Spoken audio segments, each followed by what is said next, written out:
Wala tamailia sufa pitoa o tama. O lau fale ofu fa moina o le tā noa wa lava tā pena mo oi mam mali whanau. O le a mawari pa uma o lalo ofu papa.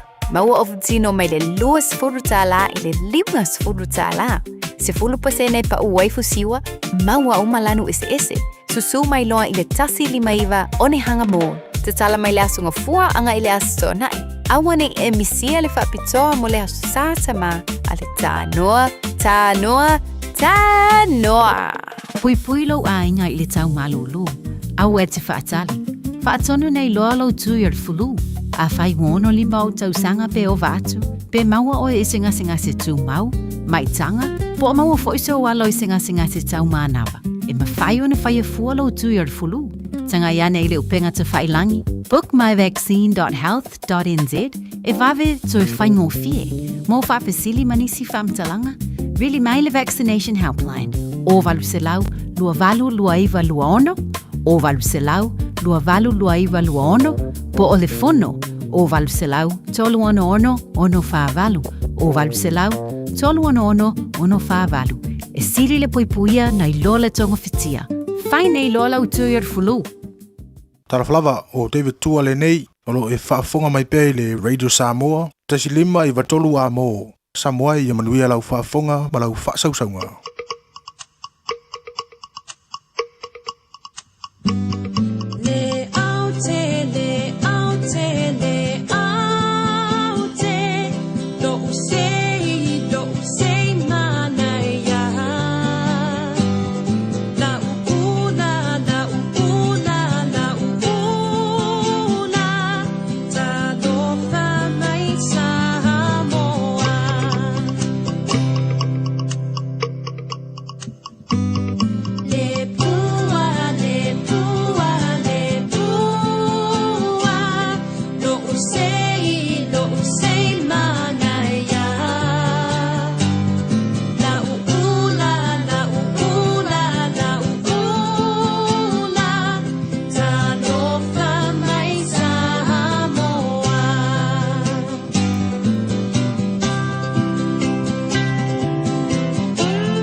na o le Radio Samoa se furulima iwa toru a mo e tautuaina o e ilaungangana fitua so le vai aso.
tula i atu lau malolonga, o oe male atola au o lau malosi, ia o ofu au o staulanga i lea meo tonu, ma ia alanga fia fia o tangata mi o tua, a wale alo o fonga i lea wa e whaawina, o nau lau au na, o ta vita. Le, ta mama manae, o mātua la usu le tai au sing sengi, se sulalo o lofa mo le wanga le lei, o lea ua mātou tala se paia ma le fia, lea so faua e a mai. Ua langa fia i o mātou lotolo mātou o tua ma pese au vi inga, mātou whape atu e le lei lava oe. E pa ia lava oe lea tua au, o lea tua siri ese maramatau tia, o lea tua mamana, o lea tua e pa ia, o lea tua ifo uma iai o meana e whaia. Le ai lava se tu sama oe. O lo walofa lo wha maoni ma lo wanga le leilo mātua tua e tu mau e o ile ngata anga o mea o malava.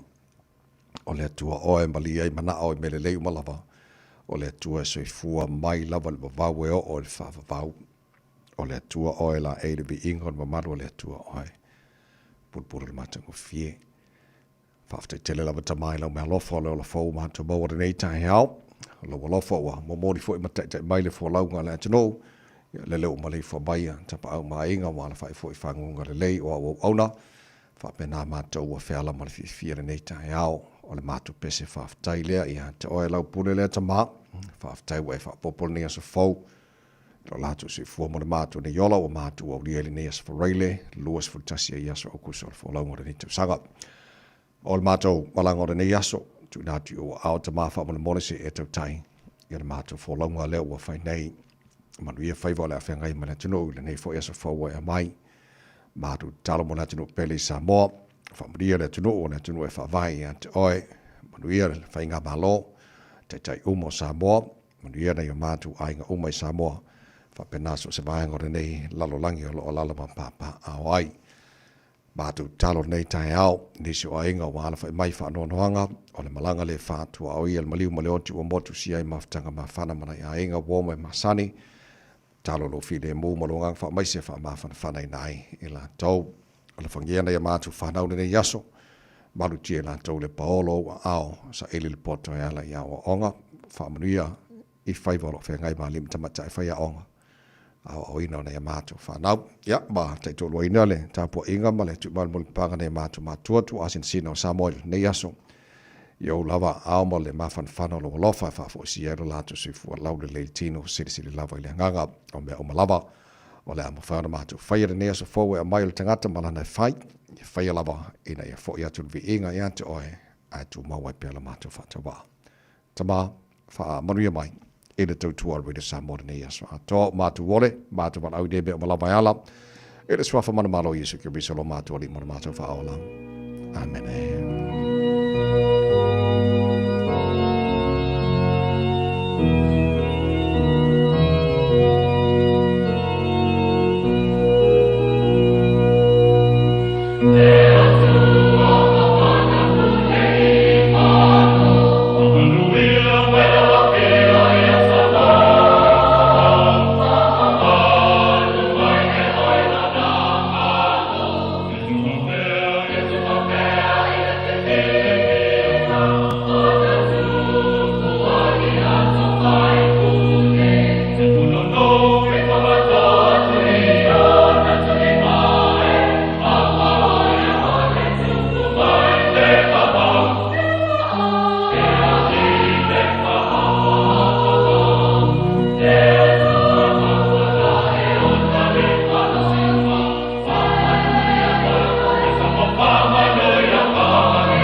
Mamana o le viinga le tua lagina la whaipesela o talavo le kanesia meditisi mai whangatongo Amerika Samoa le tautua moa Radio Samoa ina wata tonu ia le tu la e ono.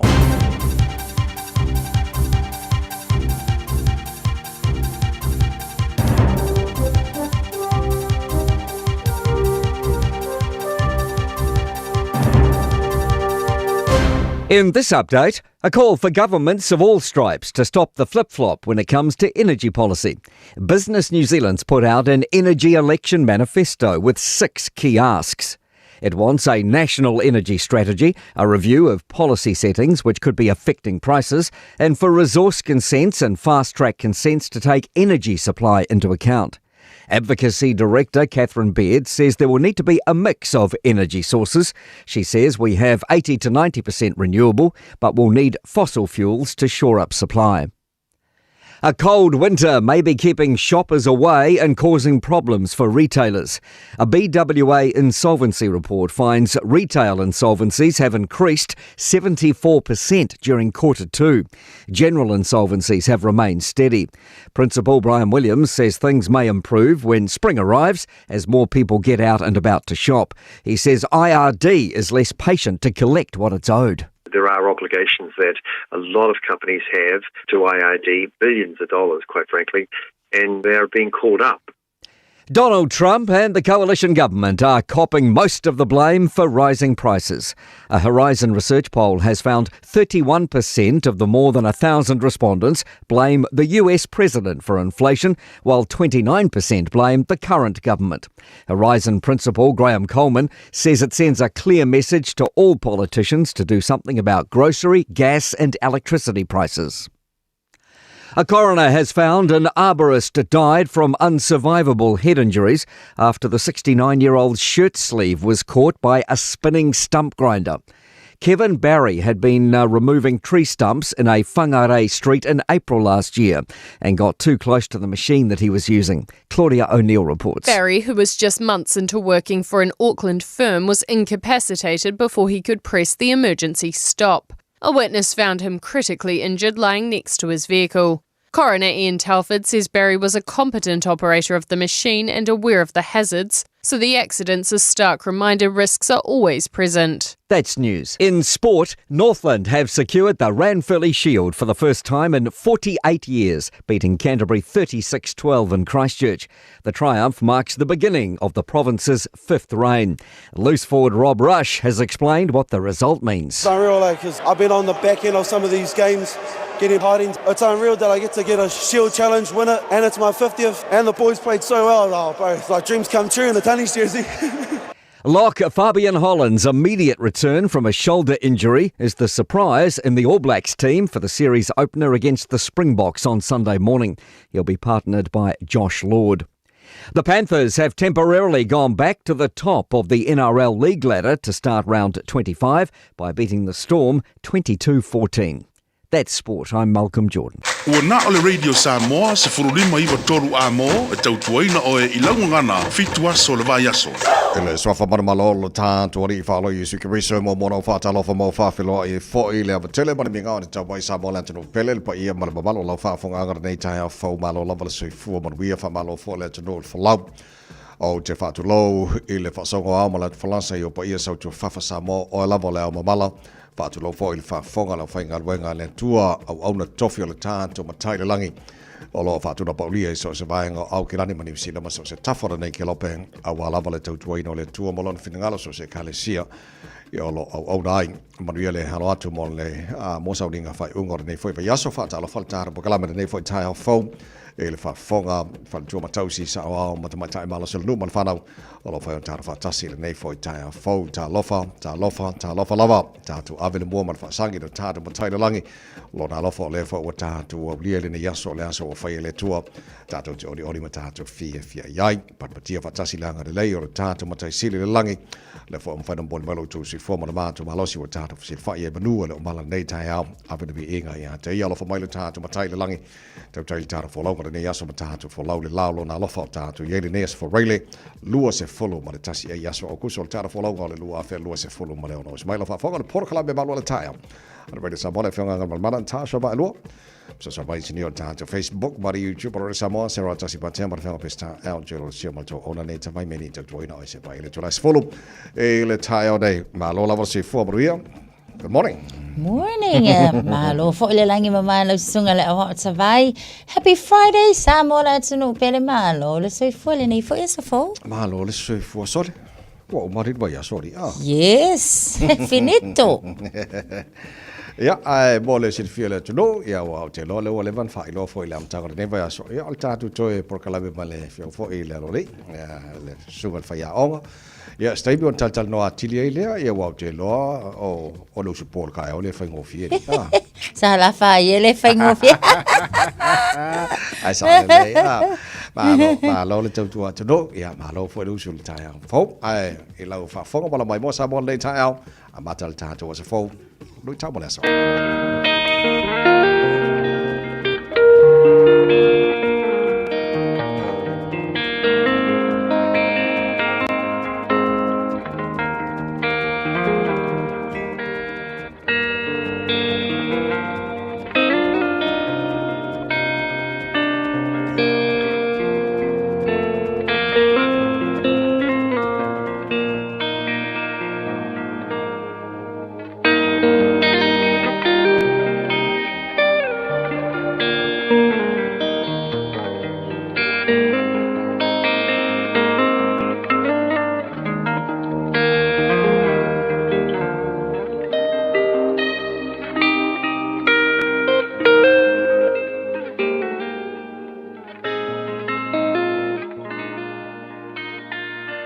i tau mō le aso.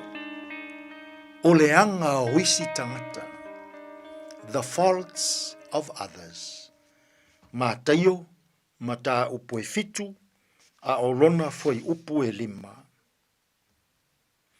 O oe nā le tangata whaafia ami o tonu. Ia e mua i tia i le utu poto i lou lava mata. O na e i loa le lei ai lea, e eu ese le fasi la au i le mata o lou uso. O le anga o isi tangata, the faults of other people. O lea o ngā tuu sa o whainga tāle nei a Yesu. I le leanga o louwa ai mua mua, i se ma leanga o isi tangata. A e te lei loain, o na e va ai ifo. Ia te oe lava. I o fo i se ma o fo i leanga. Fetala Yesu. Se ale mea e te va ai atu ai, i le fasi la au i le mata o lousu. Ai te lei loa e oe, le fasi la au o loo i totonu o lou lava mata. Ai se ae te va ai, ma fa ai loa le anga o isi tangata. Ai se ae te leo tele ai, i se o isi tangata. Ai se ae te malo ama e pisa o ai, i le anga o isi tangata. O lea o ngale nei a Yesu, e fina ngalo Yesu, ia mua va ai ifo le tangata ia te ia lava. A fai o ia ova ai ifo mua, ia se. Ia ova ai ifo mua, ia uleanga. Ona whaingo fie lea. Ona eva ai atu. I se maleanga o isi tangata. Samoai. Ma naia tele si a o onga le neia Yesu. I to tonu o la tātou whainga malo. I to tonu o a tātou e kālesia. I to tonu o nuu. I to tonu o tātou anga. Ai maise o fale whainga luenga. E mana o Yesu. Ia mua o tātou wa ai ifo. Io tātou se. Io mua o tātou wa ai ifo. Io tātou leanga. Ona whaingo fielea. Ona tātou wa ai atu. I fafo atu. I se maleanga o isi o tātou uso a tangata. O le fina ngalo manino Yesu. Ia mua va ai ifo le tangata. Ia te ia lava. Ia e iloa ina o se. Ia e iloa ina o leanga. Ona whaingo fie lea. Ona e whai atu. Ma e au tilo atu. I se ma leanga o isi tangata. Samoai. Ai a pe a se i eva ai ifo ia. I o se. O oe o le whaipule. Ai a pe a se i eva ai ifo ia. I o se. O oe o le whaife au. Ai a pe a se i eva ai ifo ia. I o se. O oe o le tai o le nuu. Ai a pe a se i eva ai ifo ia. I o se. O oe o le sao se a inga. Ai a pe a se i eva ai ifo ia. I o leanga. O oe o le tangata whainga luenga. Le uso, le tuangane, le tua fafine. Ai a pe a se i eva ai ifo ia. I o se. O na whaingo fielea. O na maua le whealo whani. O na whaingo fielea. O na maua se le lenga. O na whaingo fielea. O na maua le nofo fi le mu. I le vā o le isi tangata. Ma le isi tangata. I le neifo yaso. Samo ai. Ai a pe a se i eva ai ifo ia. I o se. Ai a pe a se i eva ai ane ia. I o leanga. O na whaingo fielea. ona tao fiofi o langona. Whaingo fie ona a vatu le leo malo. Whaingo fie ona e a vatu le tua lalo. I se maleanga o isi tangata. Ai a, pe a se I eva a ifo ia, o oe, ua tele o se I le nei aso. Tātou te tālu. Lea tū ai. A o maia I mātou. Ia o mātou va ai mō mua I o mātou se ma o mātou leanga. Anga le lei mai la o fio ia mātou fe au mga ruenga o lene yasu. E tonu ma le lei ai mea uma. Lou lava suafa Yesu, lo mātou alii, ma lo mātou whaola. Ua mātou tatalo atu ai nei. Amen.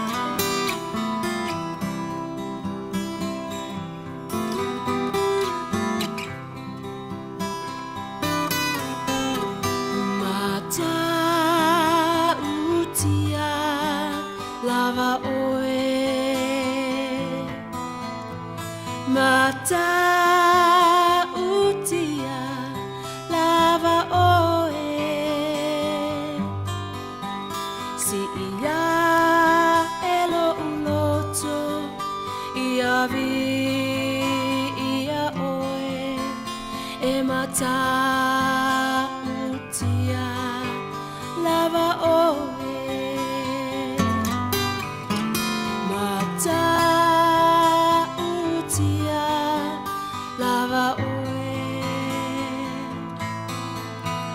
Mata utia lava oe O te ifo tapuai I lalo o a ao E mata utia lava oe Mata ngofi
How can I explain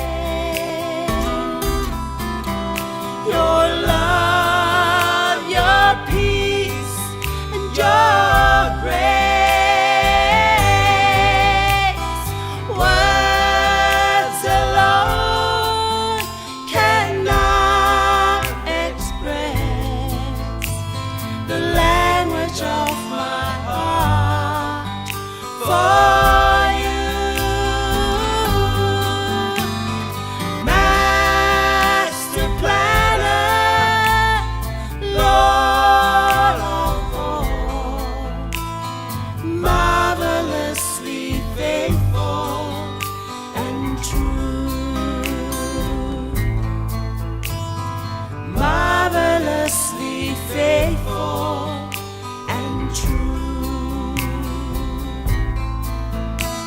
E tonu mawha'a maori oe. E tonu mawha'a maori oe. E tonu mawha'a maori lava oe.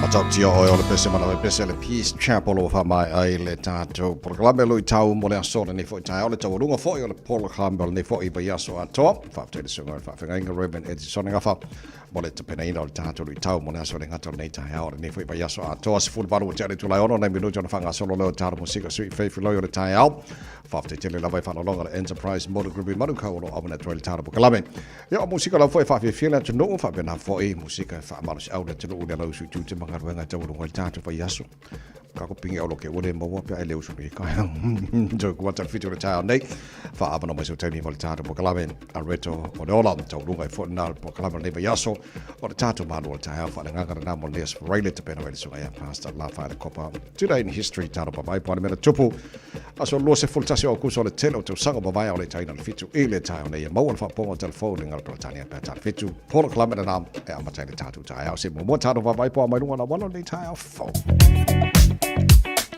Talo fa'a veta amale happy Friday o le mai tau atu lunga o le tatou whaafanua fo ile nei taimi o le tai amanga ia lunga o tatou awala ki lia le lei matuale ai se whaalave lave tau taavale ave taavale ia manu ia tele lava le amatanga ia o le nei as whalaile wa se fulu iwa minute wa te aile ono.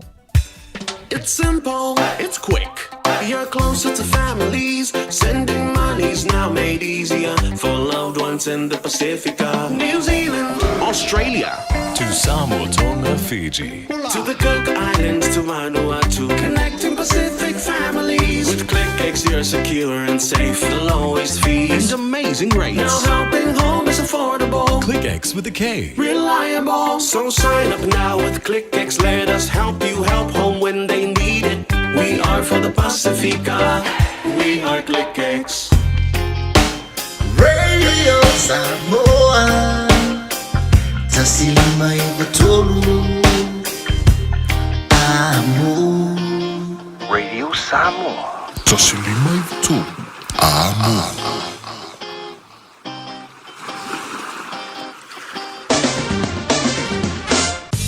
Pai ngā matal nei talo tawara nei fwoi tai au fau tama ki makaurau au ki lani no whanga leo whaasallaunga Radio Samoa malolo e le maru luna nei taimi o le tai au winga wha ma wino le tau mole nei as for raileo le whaasola na awa oa lang ke lei pa una e wanga ma mai ni so vaengo au ki lani pu aoa ni so vaengo au ki lani angi maria marasavili mai sauti isi sifo o winga o manao le tau na whengai mata toui au ki lani e le nei fwoi as for raileo se fulu mare ono al mauru ngana al maru rufa ma wino mo au ki lani Mole so tai au pe au lia le aso sulu mata ngo fia la tele baingo au kilani tu tusa lele maru do nei matai as fulu no lona mau lunga o baingo tu atu le sa la fa sono awalang de nei pa o timu ni so baingo au kilani se fitu fa solo tu ai na lang de nei la so fua so lua so lulo na ba solo mana yatu o timu le stoffing le la fa ilo ya o il tu langa le o swing au tatu pa tu maru do le fulu no nei fulu no tai as fitu la sa fulu no la so fua Spul fitu la son lua, spul balu, ia le aso lulu mana stofi, o le vai aso mana ia.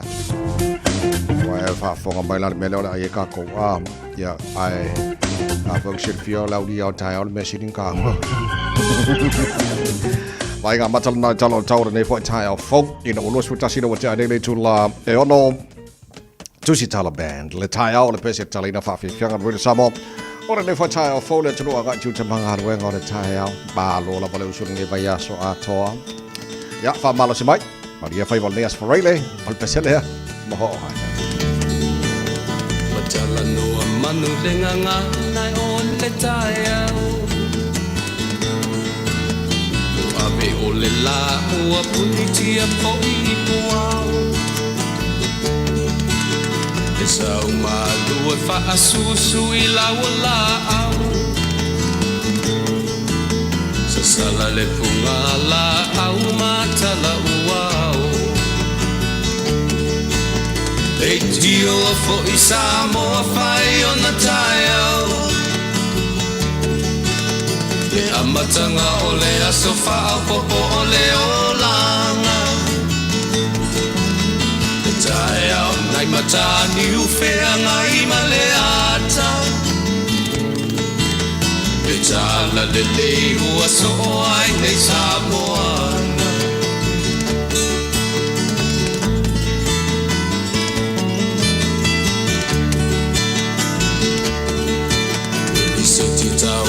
Le sua malie o le vine ula Mapau whaunga o le lupe lunga o le moso oi pula Le langa ali ua pua ina mai lona manongi E aso ko ua foa ina I le Samoa moni Le tio fo I Samoa fai o na tai au Le amatanga o le aso wha popo o le olanga Le tai au nai matani uwhea ngai ma le ata Le tala le lei ua so o ai nei Samoana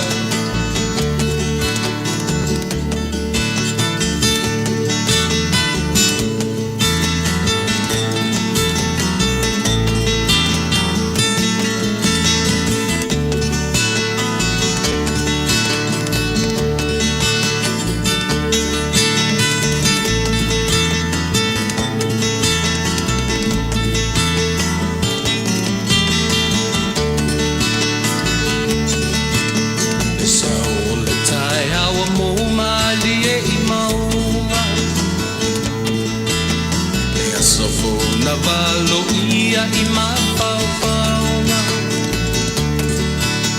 Le vihinga ua whaako ia tuile matai Tangata soi fua ua oli oli mawhaapetai Le tio fo I Samoa whai o na tai au Le amatanga o le aso wha popo o le olanga Le tae au nai matani uwhea ngai ma le ata Tala le lei o aso o ai nei Samoana Le tio fo I Samoa whai o na tae au Le amatanga o le aso wha popo o le olanga Le tae au nai matani uwhea ngai ma le ata Le tala le lei ua so o ai nei Samoana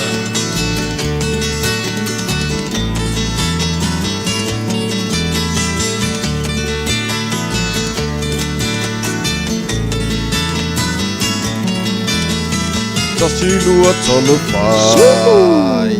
Yuhu, luas fulora o tele tulai ono, malo whafte tele lava, to tele tāpa anga o le ua, whila me fo whawhila, im whatara whamai, e le nei fo I taia fau, ia marifisili whangi tā Luisio, tabai o whiola asola, i il tausala, ai le ngofu whankako whamarasiki mor kaya. Kwa whai fisili whangi kāru, kakalagi o nui. E more uso, la what, ia, Or Cario Lopez City, all I owe I left you. Irena sola, Irena. Sawa. Ja, maar loop, te lola am sia fo e tapa anga tai au. Ya le vai anga ai, e penta tana no na matanga no ia so. Ole a o nga ia tu spa ia tu sio fa la nga to. A season so lola. Yes. Season o me o matano te fa nei o langa, e le tai me fa no mai ai, e le tai me o ti ai. E le tai me to ai, e le tai me li in element to. Ya ma season so ma nei. Io. Ya. Ele o sola la causa. Ele o sola la causa la ni. Ya te lo na swinga la foi nei vai taimi mal tulango ya. Ya. Ya, stai mi ona fa lo telefone le ma tu foi se sauranga le ngal mana.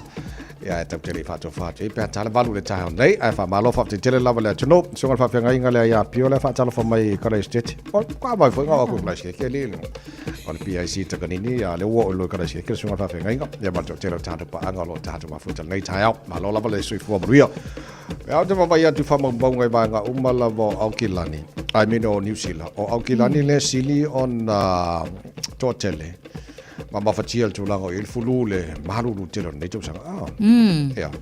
Mai ile aso no anga ile aso iva ile aso fulu no masina au kuso. O ka e se fa le tonu lo o ye tato a fo le to atele tu sa ole o mauti no ala fo e au kilani ya o makua sili le fainu mera fo le o ila to e ngase manga ia tu le fale mai ona ole tu lango lo ia ile pepe se fulu e mai se la vala ia ila to fo ia ngase ya faina ile tu fo ile tau le mama o vaenga le manava po le respiratory system o tangata pe o ngale nga makwa faia mama fakia foilele a foile se lau fitu se fulu fitu ia tangata foilele na tau fia i vaenga ese fao au kilani lava ia ta ia stulanga ua matoa fa poleina lava foi ia le pulenga o fale mai la tau ia ona ole tulanga lo ia e falling mai le tiro fa ale fale mai e ese virus fo le virus o po le virusi la vai ia le o le flu ai na paula le tulanga o le pe o le fo le wa le falling mai o la ese se tonga fiti o ia la fo ese vai la au e tala fe unga le ia mal fa feko a inga kamale nga paula le tulanga fo le mo tata la vai ia e se sa la fo ia na va ia fo mai pe a fa apea ia o taulanga ni tulanga fa pe a ole tilo la vai a fo mai sole wa makua I mafa la vale ngai vai a so fo ile capacity fo yo fo mai kusa a fo e pe ole lua fe mal lu fu lua sai ese tulanga fo ile ma walunga fa pe ia le fa to ato tu la mal sai milen ia o e o la lo ka ma fo lua fe lua wa pe ia vai kem fo i ko viki o la e ka o la va fo e faisi ma fati o la tunu ia ole nei la vai tai so le wa fai si mafa mai o fai nga si kinki kilo fulu so ole ele titula tuli potin ma wal ta po kala fo le so lo va so tal wai va so lan cha tu nei sala fitu so mo fitu ela to na fa pe na na o tu le fal ma yo kilan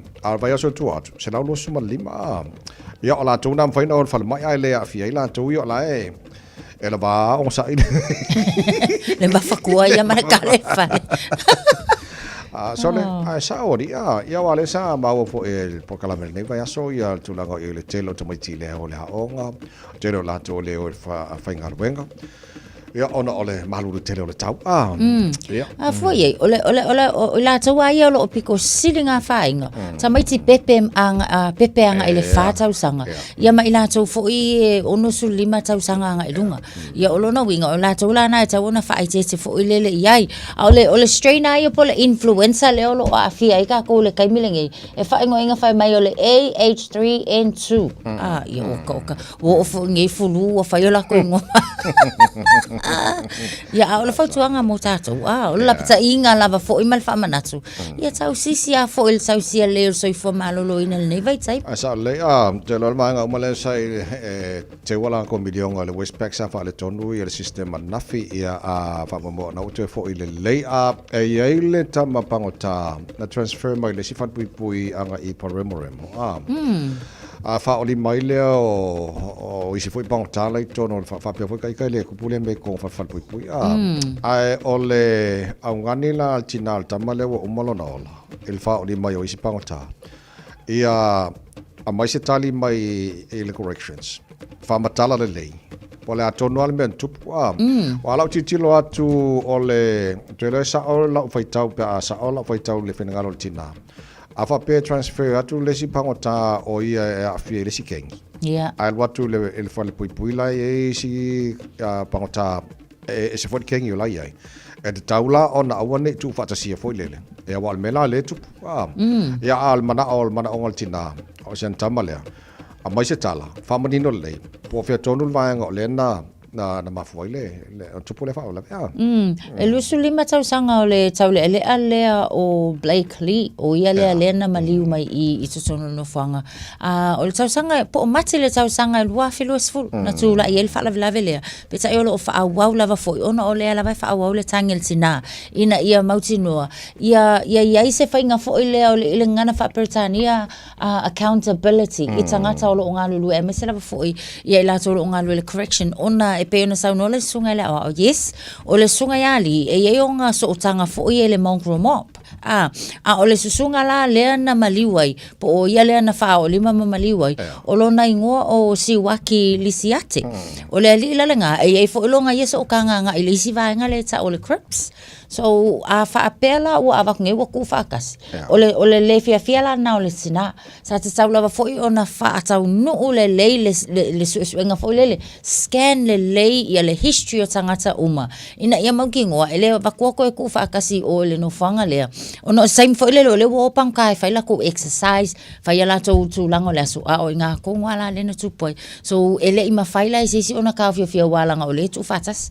But o lo au ngani le tina, e tawa ona ye se fainga foile mo la tau sanga lulu i le taimi ma fa tau no ina le scan o tangata nei ina ia mauti no ele kanko e kupu mako e malili wa inista tu se mali poti na mawal ta pokala me talo mai le fa velen tu poema mai le ola stamale wa ye swing o la wa fa ye tono le which I'm hoping o se swing o le ia o ine tu pui le melen tu pua a pe sa altina a fa pe batulanta mo la ia fianga risking ai wa kola fa ala no la foi tu li fa sala ngo isi o se foi kengi o la ia e shua ye le fitina ya tal si o ia ba ngo fa le corrections department o si va nga o ni va nga le a wa ni to tu po mai se me fa pena tu oh sorry kalo fa ri o lo o sa inisio to si mai ele tulanga o ye le vaenga o lo fa longo ina fa mai o ele o la vatu si mai tono fa mai a New Zealand ale mo le mau o to si mai le a por nurse le na apalai o ko ki fa se la pe o fa se la we anga apalai ele ama se ngalu ngo mo wale lo la po fe na le sa a fa pe o le sioki ale fa se la nga apalai ngalu nga ale mo se ngalu o lo ngala il fa le ko le ku poi yo o le oremoni ale na o le lava mo le mau fo ise o ia mana tua o se tulanga fainga tatele ona fo yo le tele o tausanga ya o ngai male manatu e umangele a onga ka onga mau ale le senga luenga fo ile fa fo ma ye tu sai fo o le a onga na o ngai ai a umai fo le fa ia sa o le le sa no lima wa fa lima se fulu fa onga sue ngaluenga fo ile le sikenge full time e mana o ngalue le a ka sele kali ia sorry o le sorry wo a fai taula ia ilana ia tala fo ile a fai kau o va kwa male se lawanga kusi apalai fo ia ngalafo ia iwa manga ia iwa kumo ilunga online i apalai sikenge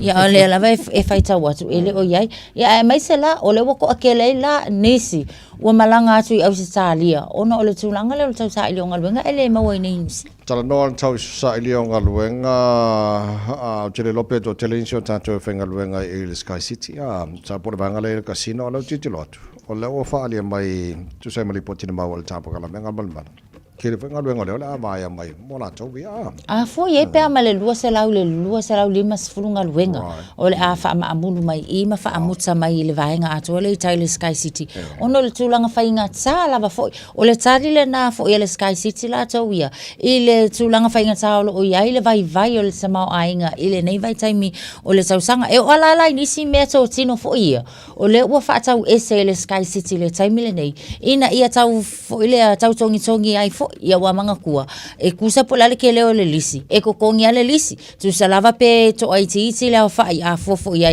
fa isi pa o ila to o e asi ile Sky City la to ia ile nei fo itau sanga ai o la lava ko kongi ale lisi e kakawan ko kongi le lisi la to so e ke le la ku pe ko kongi ai le ise tu pe maua o tu langa la le o ia fo fanga fo ia o le a ka fo po le a fa tau ese pa wala me la ka ilo taimi nei ma tau silo fo ia pe ka ofi pe o ka ko casino. right. Le Adelaide Casino. Le olo o tilo ia le taimi le nei. Au isi au vaenga o le mai tau atu. Ia o lawa already fo ile le wo whatau esi. Right. Telo la to ia e whaingaluenga nei au kilani. Tu sai mali poti o le fo te vavai atu o le wo mo na announcement company o le la sao la to whata malola o Adelaide. Telo Oscaria.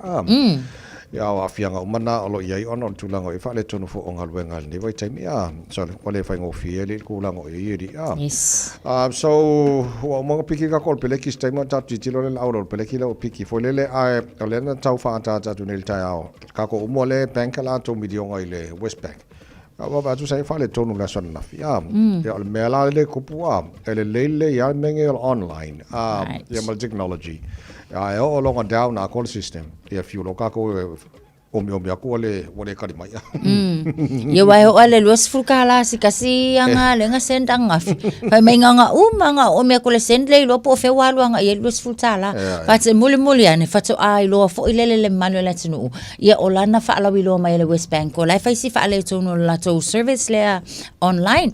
Ia pat wa fale ko ngoi lola ia mana tuala ia isi fo ia la to automatic payments e ko kongi ai pili e ko kongi ai fo ia le tau o fale ia po nisi o totongi la to rent ia la tu langa fa pe e fai si fai ngata fo le mole mano la tunu awalanga ia ole delay le payments ia mangko o so le lunga kama inkales fo le ia ai ole tu langa fo ia sa lava fo ona monitor le ko inga me fa pe ngai ia e taso whisper but e ia fo ai kia mo tatou e kakau e foi le fai tatou payments i aso ngai kupu fa pene ia ke ia ola ai kia o le ku ile aso foi le ke mau kingoa e o sefi ia sau ile si aso a wa pe missing ai la le payment a la wo ka ngo fokolo ku ile si aso foi le ina ia a wai la ne itupule mele o le alu lungo la ka interest pe a fa pe ia se tu langa fa pena so te taula na ile mafu anga ave o wa missile payment on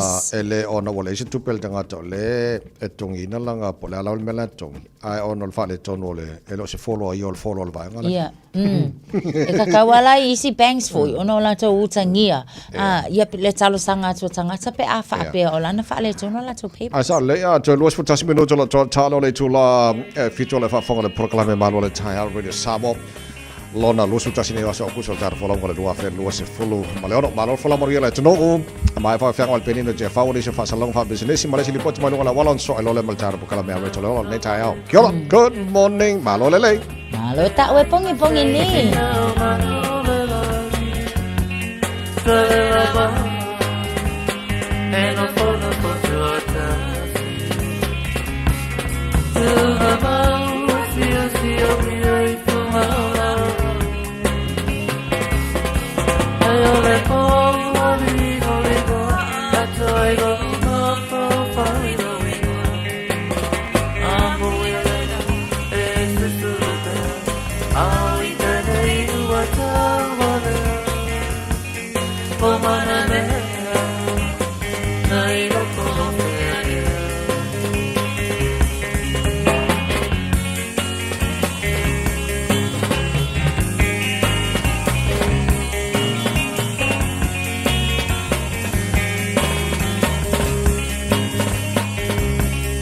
Le mafina wala petata wala mole ayo fangai ro de le tiamo o ta fia solo tu mama si mi ai tu mala ole como ni no atoyo ma fa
Radio Samoa.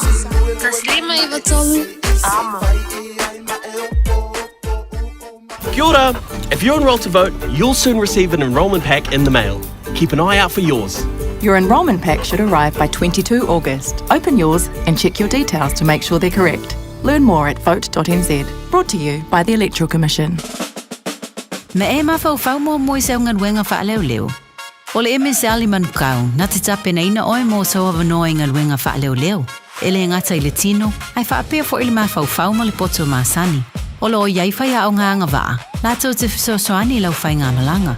E iai wasenga o le hawhiafi, e whitau i le lei maufuafuanga. E whaangata le stala le aso lua tasi o aukoso, lua a whenua ono. E tele a vanoi se ese, awa lai te tue whaatali. Tanga iane le msltraining.co.nz, be wala au le oval pselau, lua wha tolu walu. Oval pselau, lua wha tolu walu. Your future starts here.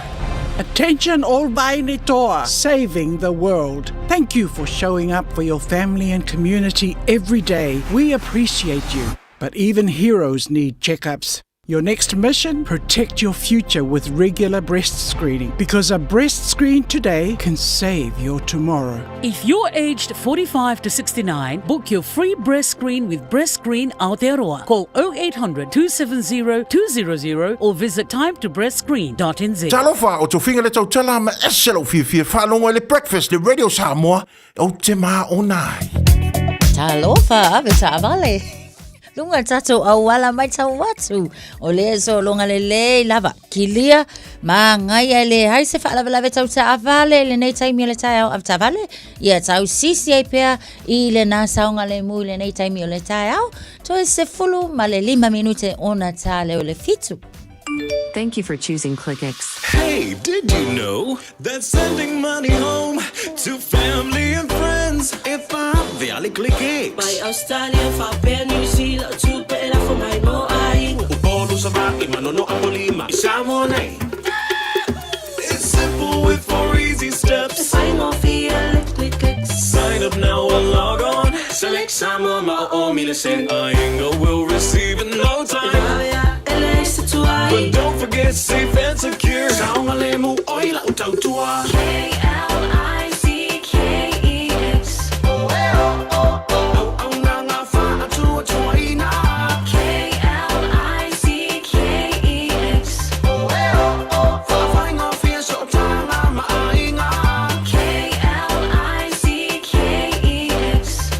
ClickX. Supporting Samoa with our very best. We are ClickX. Talofa lava, o le si'u fofonga le nei o Samoa, le Radio Samoa. Bread of life sent down from glory. Many things you were on earth, a holy king, a carpenter, but you are the living word. Say it now. Come on.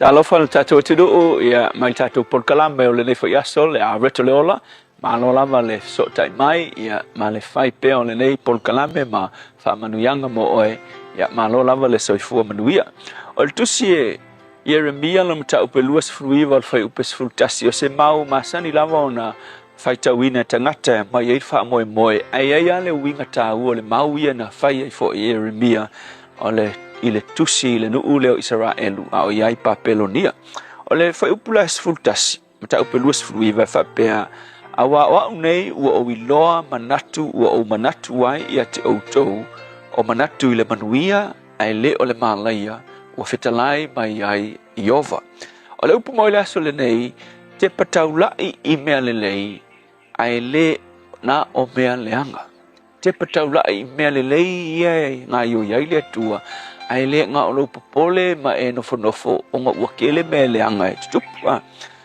e le fa pe avea le te leo me le anga e tupu yo o kafa wa e mangaku foi fa pe wa e le fia yai le ranga le ngai wa le anga le la rangi ai fo tatu te no i me o tupu e fa pe sole o le ko kusa sa mo ma o me le anga o tupu ai mangaku fa pe na e unga e fa pea oe ua le ia se ko nga yoi me uma nga o me le anga me o tup ai te lor kala puspaia ma eva ai le nga yoi le tua e kele o me puspaia po le ale po misao se mea ma se tu langa ke va ia ku le se fa moe moe e ia le me le nga yoi mai ai le tua e ia le avanoa e nga yoi fo le tua ma faia va venga kai peila le mele na tupu le no ule Israel o le tala leo le tala na tusia ku e Jeremia e fa malosi le tafeanga sai tu tono papelonia o le mewa kupu kafeanga le ua fa kafe nei papelonia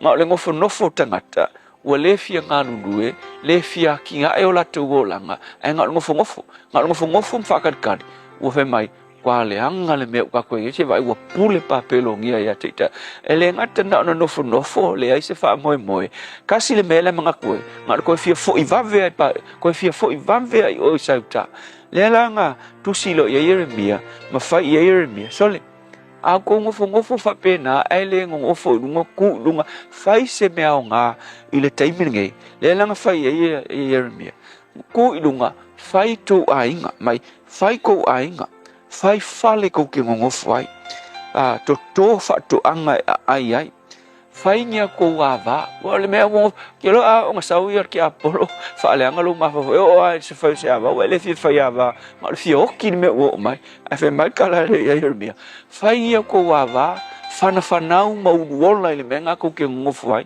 fa mai fa fai nya ava au totan a to tali fai ngi tane au ko fa ngau kenge inga ia ola o to ile nu nga ko ke ia fai mai ma ia o to sa ili ina ia manuia le nu nga wa fa kafea o to ia ele tua o winga le upo Jeremia o le upo fai atu tangata fo ia u ngofo le se fa moe ngo vai wale anga me le foi la mo o foi le asol ngai a tonu a ve me tupu le tunu uma wa fa pe foi wale anga so ngai nga o me le anga me kup vai awe ke ba ai nga o me le anga ai como fai va ai le me nga e nga yo ya le tua sa el tala el tama fe mai nga kama malanga wo kama amoi ai ka alu vale ale sianga wo e mo moi la sianga wo nga ake walu le li le fa mo fo le kakama mangongi le anga si tulo fa ka el me ka ngoyonga lima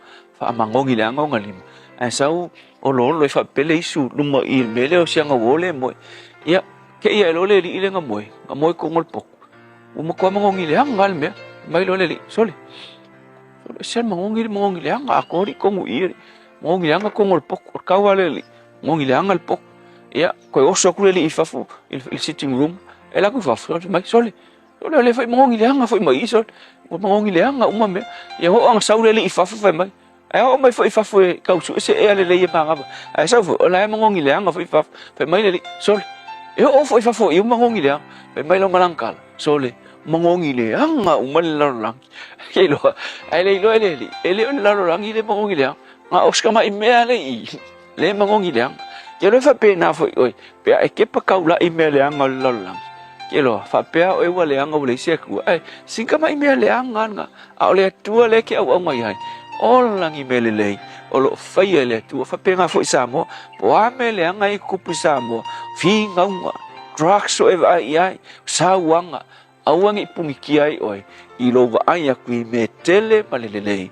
O lo whaia pea e le atua mo Samoa. Vai file mua Samoa o lo whaia le atua. Le atua whawhitai. E uina i ai mea leanga. Ai siri atu le tele o mea matangofi. O lo e whaia mo Samoa. Whawhitai Yesu. Amen.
Oli ole pesse malve pesse alle hallelujah worship team of my aile tanto porkalabe areto ole ola nei tai amore nei fa yaso modi fafte tele lava sanga pasta la fa copa malo fafte tele mole onanga te penal tanto areto ole ola nei tai amore nei fa yaso to famino jolo jonta ole July fit ole aso los futasio kuso armela tu nei aso tau sanga mavai Silima iwa valu le sona vei au kilani o se taulanga mua te tono ni usila a toa lava na amataina le vaenga le sata ua mawhaingoina the Barnes Dance System lea walai ona ia tato moli whaailoeilo fo ia a ola ona tu uma leo taavale ia AF malanga i lato ia ta ua pedestrians i lunga o awala tele o lea sola i le tau sangata si iwa lima valu na amataina i te tono ni usila a matai au kilani tau sangata si iwa lima iwa na fatu a avea i Hawaii o le tasile na o sitetelo na lima se fulu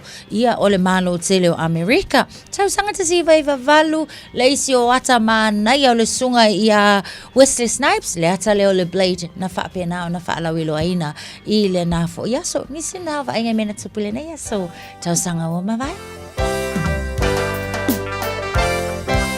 Wau mawhalawa nei sa moe mawai le malo si atoa o nai whingo ta lava mai sami e te le maua se tino mai tu ui o mea ai tu aisa watau mata fo i le alaisa a o si fua uli lava male whangu sea e sae na whainga mea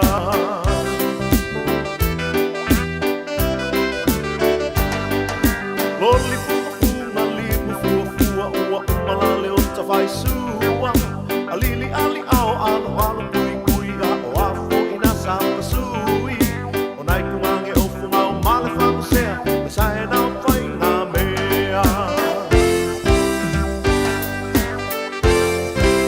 Fume mai le umu o le sona i miti wangololo mai fume male miti o vela mai fuki o le saka lisi lo o matua mana i tamaiti stoia ina o nufo mai i luma o nai a lili foi manai fuma fuma a o luma o i lava o le whangu sea le sae na whainga mea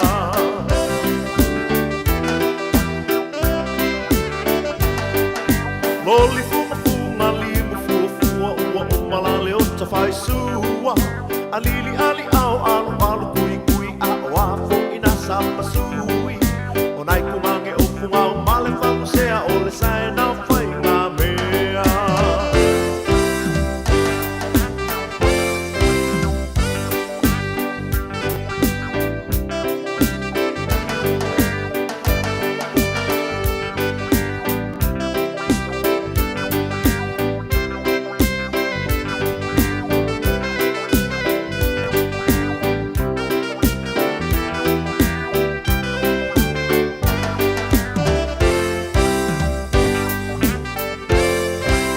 Ole e ale tau le soi fuanga le whaatau au tau mafa O mea ainga o e mawai le puta e mai se le tonto mawalunga O ia mawhingo tamai le sami Fua uli fo i masi pau sami O tau mawai e le mawai se mai u fai mawai sua le au a whakasi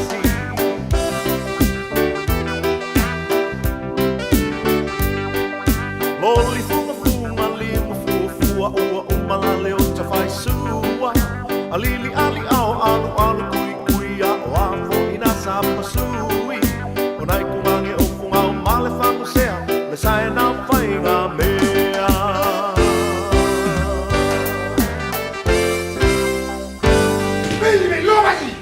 Hey, hey!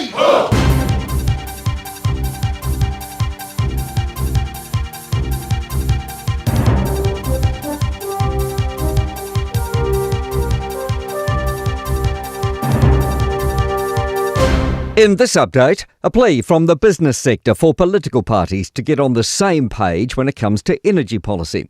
Business New Zealand's released an election manifesto for energy with 6 wants. Among them is a national energy strategy, considering energy supply in fast-track approvals and reviewing policy or market settings that may be increasing costs. Advocacy Director Catherine Baird says we need to do away with parties flip-flopping on energy projects. Donald Trump and the coalition government are copping most of the blame for rising prices.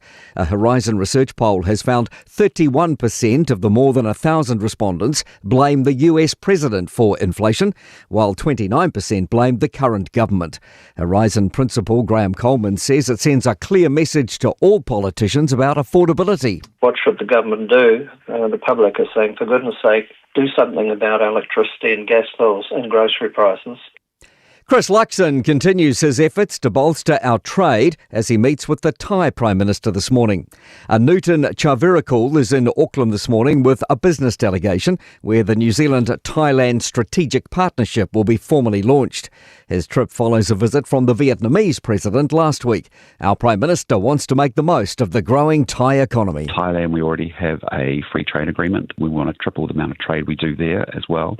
So it's all about just giving our exporters and our farmers just more opportunities to sell products to the world.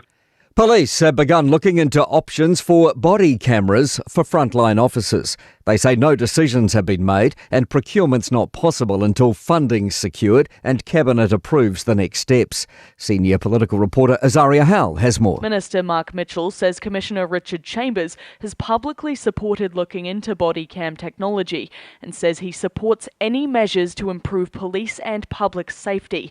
Assistant Police Commissioner of Capability and Infrastructure Sam Hoyle says cameras offer many benefits and can keep staff safe. That's news. In sport, Northland have ended a 48-year Ranfurly Shield drought, grabbing the log of wood with a 36-12 win away against Canterbury. The Taniwha have 9 days before putting the Taonga back on the line against Tasman in Whangarei. Loose forward Rob Rush told Sky Sport that will enable the team time to celebrate. Don't try to call me mum and dad, I won't be answering my phone. Canterbury's 11-day tenure is the shortest in their history. Max Verstappen has re-signed with Red Bull until the end of the 2030 Formula One season. And England are 366 for 8, a lead of 195 over Pakistan after 2 days of the opening cricket test in the 3-match series at Headingley. That's sport. I'm Malcolm Jordan. Ua na ole Radio Samoa se furulima iwa toru a mo e tautuaina o e ilangungana fitua so le vai aso.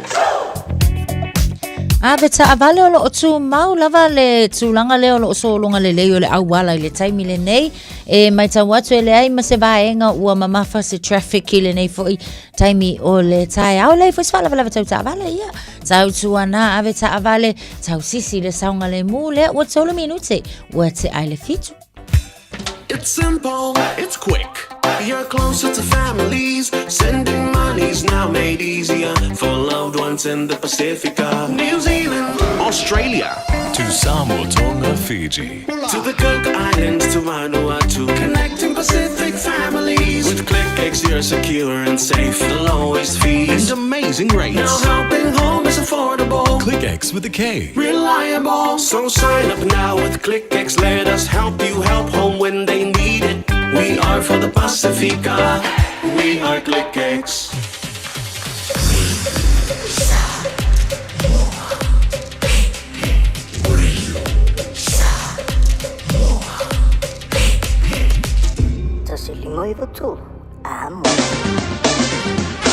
O taina tino I la mai bomala whawhangara nei taimi o le tae ao, le vainga lata mai le nei le tala o le tau le antahatu amata mai Samoa, I le mawai atu I Samoa, lua se fulolo I le mawhanwhana le ea, I le nei taimi o le tae ao wa te anawalu Samoa.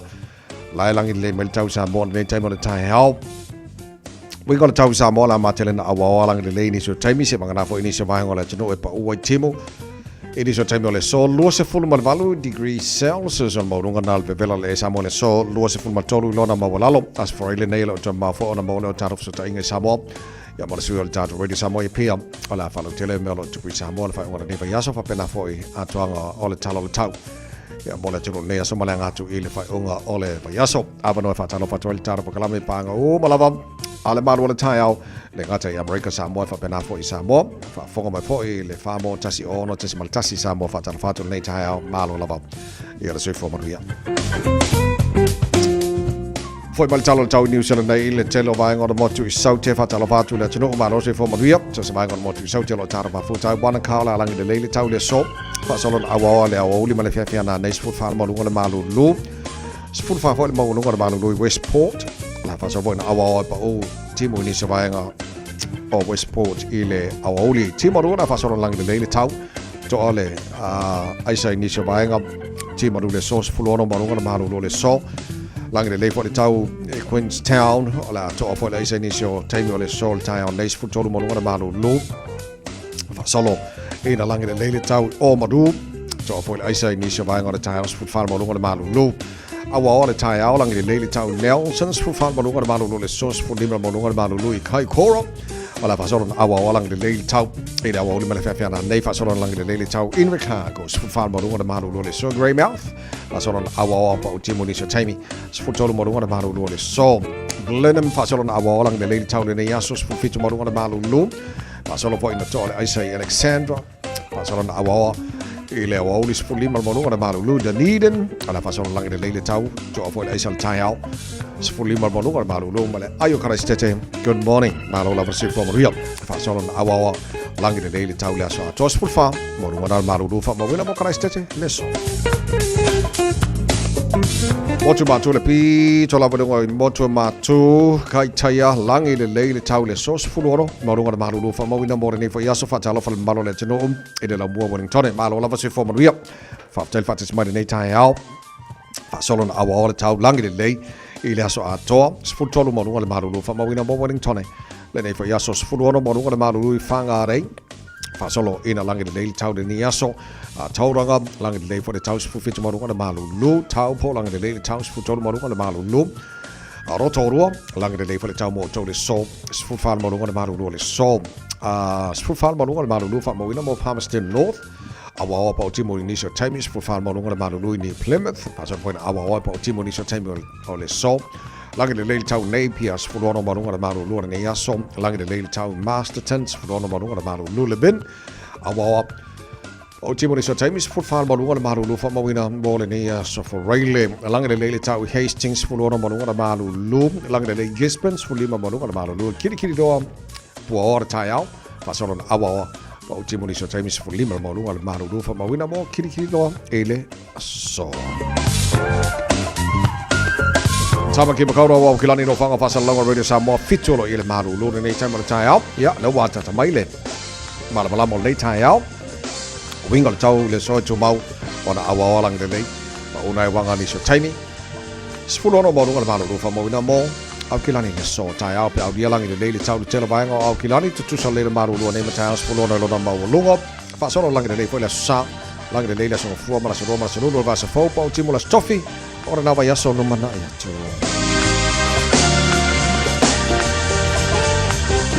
Papa bonga o mana o tu ina mai la vai tau nei tai mo le tai au ina o iva o te nei le tu la e fitu e pe ia ka ko ka o se e mai Northland e pe ia ka ko ka o se i Northland a sole ke foi le ka fa longo ko ri o pa yo le au le ari ma saro fa i le va ke le ko mo se ka le ko la ko ka po fa se fu varu e ka sanga ri no ba ngai ari ya ora nga o telta e sima mal malo sorry ai faila lol vai nga lenga er ka ri ya ora nga ne va nga statement ta ti lo le la telenga o ta ma sanga fo le NPC fa nga solo mo nei fo ia weekend ya malo fa te tele la tu nei fo ta ya fo fo mo fili la ol pele ki ri io ita vai ma yo solo auri ma na ia tele ya Ye ko sawa kama kwai sire kama matu fo ngai wa le pe mata watu la ile status po la to ya le ko ka alo fa ka se la I kama o Cody Taylor ya Will Jordan Cam Roigard le fo ilisi ya mai se la le fo to fo ya to le va ya to fo ya le wata alo fa ta si malta to kapten so ngai a save mana ya ya le e te lo ye le feeling fa te I nisi e la tilo o loka ia ta alo le fama le lima o le mkwa umia kanga soli ia ku akulo malesi le masa va ile masa loka le o fa numero 1 o te lo ta ke le el fa ya ngala o le aule afrika soli ya olla le umi fa as fara ile kanga soli penkami e pinji raf o te lo hala la ti tu le piki le alfa ya o le piki e mana o ina ia targeted vanga le ole myself line out. Yeah. Ya, ole tulanga na ia so ka ko awa ko la na ya ole lisia ngon man fa mo mo. Ya, ole tato aule ole o yai numero tasi Ethan de Groot, numero lua Cody Taylor, numero tolu Tyrell Lomax, numero 4 Josh Lord, lima Fabian Holland, ono tupo vaai, numero fitu Luke Jacobson, Valu Adisa Ver Capitani, numero Eva Cam Roygard, Sefulu Ruben Love, Sefulu tasi Josh Morby, Sefulu Lua Jody Barrett, Sefulu Tolu Queen Tupaya, Sefulu Farwell Jordan, Sefulu Lima Leta Aloita Mo Damien Mackenzie, Ia Awatatu Fale Leola, Ole Yaya, Asafo Aumua, o George Bauer, Fletcher Newell, Anton Segner, Peter Lakai, or Kyle Preston, Anson Leonard Brown, and Leroy Carter. Mane. Ja, ole au malo sila te lo le au malo sila lo pelek lo na filina e ile lo sa mo sa fa pe ai te wa piki au fa manu dia Xavier no bia ya te lo la wa mafuanga na ole piki nai ya ai ole au amatana la ta di lo wa ba la sa le la ka ku di ka mana ya lei ole ta aro to ole fa ba spa yes ole fo eta alo le mato au malo ile fa ingone nei fo iva yaso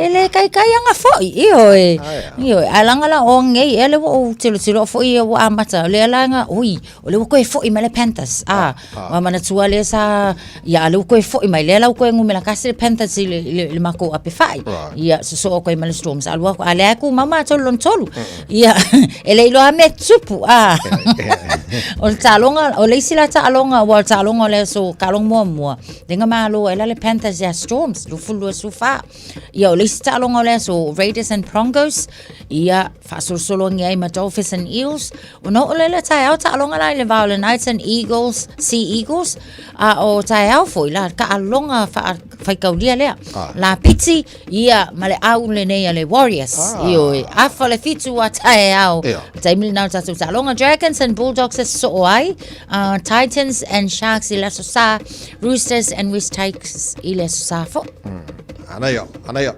so la ko fo ya le Panthers no mel kasi le afa ya la tu tolo towa mana so talonga le Warriors ma le la piki fa mai yes mana supporters del Warriors le fa ka fa so ele fa ka fa le fa ka fa so male ko tu luma ka ko anaya le lei ia so te loa o taru talonga na la fanga solo si manga ni si manga talonga lo pito ngan man fa mon mo aso na I foi solo fulua le ka alo talonga mo le Black Ferns male wala rose o tatu talonga na fo uma fo I ona pikile au le Black Ferns ole ata alo le stona ka longa la fo ile fai mai fo ingei io tatu na le malo tunu fa ka lo tickets ia manga ia tu tap wai ia talonga na ia tatu ia mana okay so telefo ia lo samona ta alo le awa ta mai ia le New Zealand. So yo ko perkunga la. Numero tasi o Chris Felico, numero lua Georgia Ponsonby, numero tolu o Veisinia Mahu Tariki, o Lacey ia o Maya Kawanaka Kaulani, numero 4 numero 5 Maama Moonia Vaipulu, numero 1 Liana Mikaele Tuu, numero 7 o Eleanor Plumkin, numero 8 o Kaipo Olsen Baka, numero Eva o Maya Joseph se fulu ruahe o lato kapiteni la na Demons sultasi o Asia Leti I Inga numero se fulu lua yes longa pilotu le mapota I Sylvia Brands numero sutolu Amy Du Plessis se fulu fa mererangi po se fulu onolo o se fulu 5 ia o Braxton Sorensen Maki o le fo malato fa le pat o le aula le na le a makanga ia tatu talonga tele alo Samoa ka alo le ori okay pe nga misi mai lo sua foi ngara ai langa wa fa ya onga fa ya onga le au io Alo, ele era fole tu. So a papela le tapo kala murmuri le fantasima lausunga fo ile fa ya ma te no po valu pe wa tau sanga talun ta tunga lo fantas fo ya o na mona tu wa. I mean e se me te misia pe a fo le mal te lo tau sanga fo tu mona tu le e tai te just ya. Ya sa nga lausunga wo fa ya si umi fo yo tatu ma futa ya wa tatu na amata mai ai le wa uli por kala me fo ya alfa na tutul mtanga ya ona o fa solo mai la vale ya le la o mai le tulang o tatu ma futa ola o mi siele to atselo tatu pa anga mi siele tatu ma futa ngai lunga o pe au manga lunga le ya o te tali tonu lava ya ele o se alu mama o le alu laka mai ile o te tali tonu ya ya o le au tatu feilo ai pe ya mau tatu fe kawili fili ma keki talo mai talo atu ai pe o le vaenga le na paul na o le vaenga a o misia o le anga fia fo ile le male vai pol kai au okay io ya ola o misia tatu maftanga le male mamalo male pa ia so tatu watu nu so se vaenga le ngela lo langi ia o lo o mafaiona mau mai tatu fa sala ngola o misia tatu maftanga right okay so fitu lo tele live fitu Poi fianco al taio, bueno. La se può morire dei taio fo.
mana o fa'alia le malu ai o tia le fa'asamoa wana o le nanu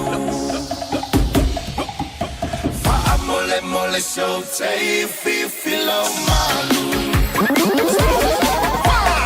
ole tu feel le te samoa ya mala mala male tano le sua le palua pa male sula tonga ia mana tua ia mana tua o tu kuranga tala boi nei aso kasi mana ufa ali ali malu ai ti le fa samoa una ole nanu fa amole mole so te filo malu now ia e mawale poto sili awane ia ona olo lua ia sili loto. Talafalava, I'm Annie Pulitiwatua and you're with Radio Samoa 1593 AM. Just think a minute. It could change everything.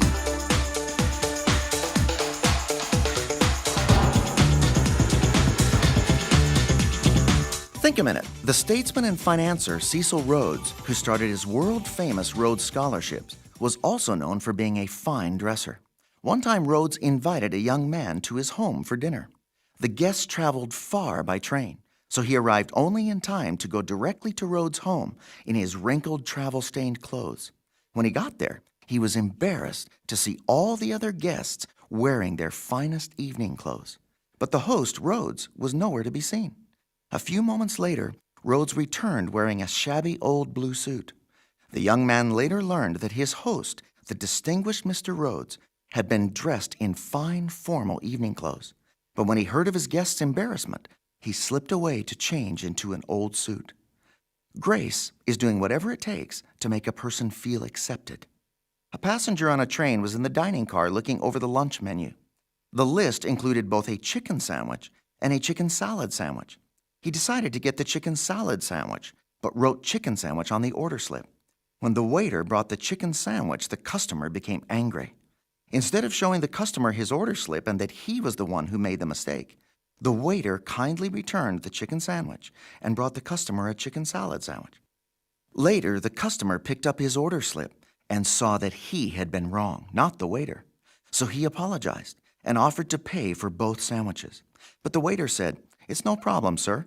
I'm glad you ended up with the sandwich you wanted."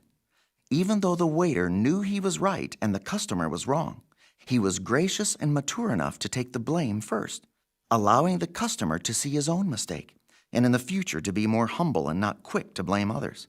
That's the power of grace, to change our heart. The Bible says it's God's kindness that leads us to change. The Creator of the universe showed us His amazing grace and kindness by humiliating Himself and becoming a human being, to die and pay the penalty for all our sins and forgive us for our wrong living. Won't you ask Him to forgive you and change everything in your life for good? Just think a minute. If you'd like a free CD of our top 40 programs, write to us on the internet at www.thinkaminute.com.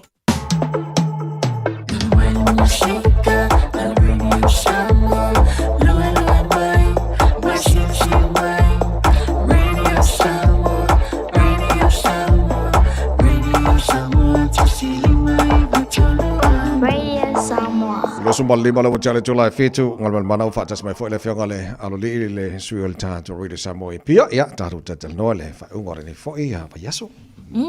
Fatalo fatula ngang fia la wa fionga la lo li ma lo le fola manu ele nei foi va yaso. Ya, fatalo fat ko ile ngang fa no normal pia ni ta ya. Te sala ya va pe sunga te vai ma lo se bua. Malo fa te tele o te loa o le we sau no le fia mal fa no monia au ya wa te no ta tu tala nga mul le ma e fo nga mal mana ya ono ni fo swing on au il ta tu ngal io wa be o ta tu amata tu ile ngo te sala o le vanga ko mapuka male ya e o le a misia la o ye fo pe a tual no fo ta vita ile so ko ya tu tino ni sio ngaluanga ia o familia nga ia mo ngai na ia mo wani si familia stele de numana ya olena sang no neile angal mana ele se mo wa ana le mo faleata pe nga wa fo ile ko ka ko ba fo ko pe re opo ska info lu ma lo fa tai la tatu mata ngal mana fa mo le neita au o fa no fo le malo tu ina tu stasio to tai o le parmene pale mai stasio swimming star mana ele vai ia o te loa le tōwhinga le sui whai pule tino i matua stasio sui whai pule tino i matua po i o le tātou pai inga skul waru al parmene o ei nei whai pule o whaasale anga wha ia te awa ia o te longa o se tōwhinga o matua tāra whengai o se tasio tō i tei o le tātou kono a opo i tūla kono ia sa pale fo i tō whai pule i nisi o pai inga o tuanai ia i nisi o pai inga fo i sa le manuia fo i tau mwhaile no fo ale i tū malo ia le na manuia mai le rua o rua tasi le palo ta tele le nata usanga ia tō i whiwhiria mai fo i le palo ta tele le te usanga na te nei ia o te loe sau no le whionga ia te ai le parmen ia o nisi o nisi nei o pai pule hui sau no hui parmene oi le e dongo mari fo i upuma sau no anga e anga ia lo no fina ngalo wa fo mo to uri o tanga o da to fu to mari o de baile yu foi o malo e te tau fa lo ngina e se kala ho de pi e ma ale se lo coses ya ale ala o pi di se e fo ile no fo le cabinet ya ma nei wa e pe fa ma tua e fo ile tau pule ngal pal mi amle na cabinet e de fionga ya te o me ya a po lo perso i fu ma me de o nanga ma tu tu malo lo fa te o mala ya portfolios po o mai tu te fa minister le wa tu natule ole official comme si no sub fa inga ia male official fono au o nanga na le malo lo o i le va inga le fionga ya te aperto ile to fingo fo io le minister cabinet ia ma do to ya to ile se fulu lima fo io le o va al palmia ma si le fio isa sputolu le o va sa ia ia ona te le fa vai te fa popo isi to fi minister e lua te was fulu mai a wale valante te fa vai fa popo io no fo io lua e tono cabinet ana pato fa tino ia inga ia fa vai ile urua e fainga malo fa tu ile tua sa mo utasi le te inga le fionga sa fa pito le na fi o minister lua to lo sulim ia de la fa wa ia o mai le fainga malo we ne manule te il parmene le sa fa solo ia fonos fo il parmene o i lau fa fonga o anai vai nga sa silio na lo lunga le tele o aso ia na o sui ele fonos ole o te loa i te wa fianga ia to e fa ia le solua fa solo mai le so na ia ia o le tula kono te ne ia fa tu pe tu tono sa mo le sa right sa tele ia i ma umi fo io sau no ia sui foi pule o tu malo ia tele fo i vai na sala nga mai le tu ngai la to ia te unga le fa longo tu fo i fina ngalo fa le fo io se te io le tu ngai o le pare mia ma minister fo i sta tali fo i tau i so vai na sala nga fa tau le te unga le ia ia tala fo le te vai e te tele a pesena ma tu le o ia le ala ua pasia kai taunga whaalua o tu la pono teu le. O le si vai na tau le la whaalongo ia i teu nei. O le awa no ai ona whai ai whatu petu tonu le whatun tonu ina hole nei o le whatun langa ina o le tului hole nei o le no ngā tupe. Le e anga ine to telo le tulu i mo meo pisinisi no tupe light.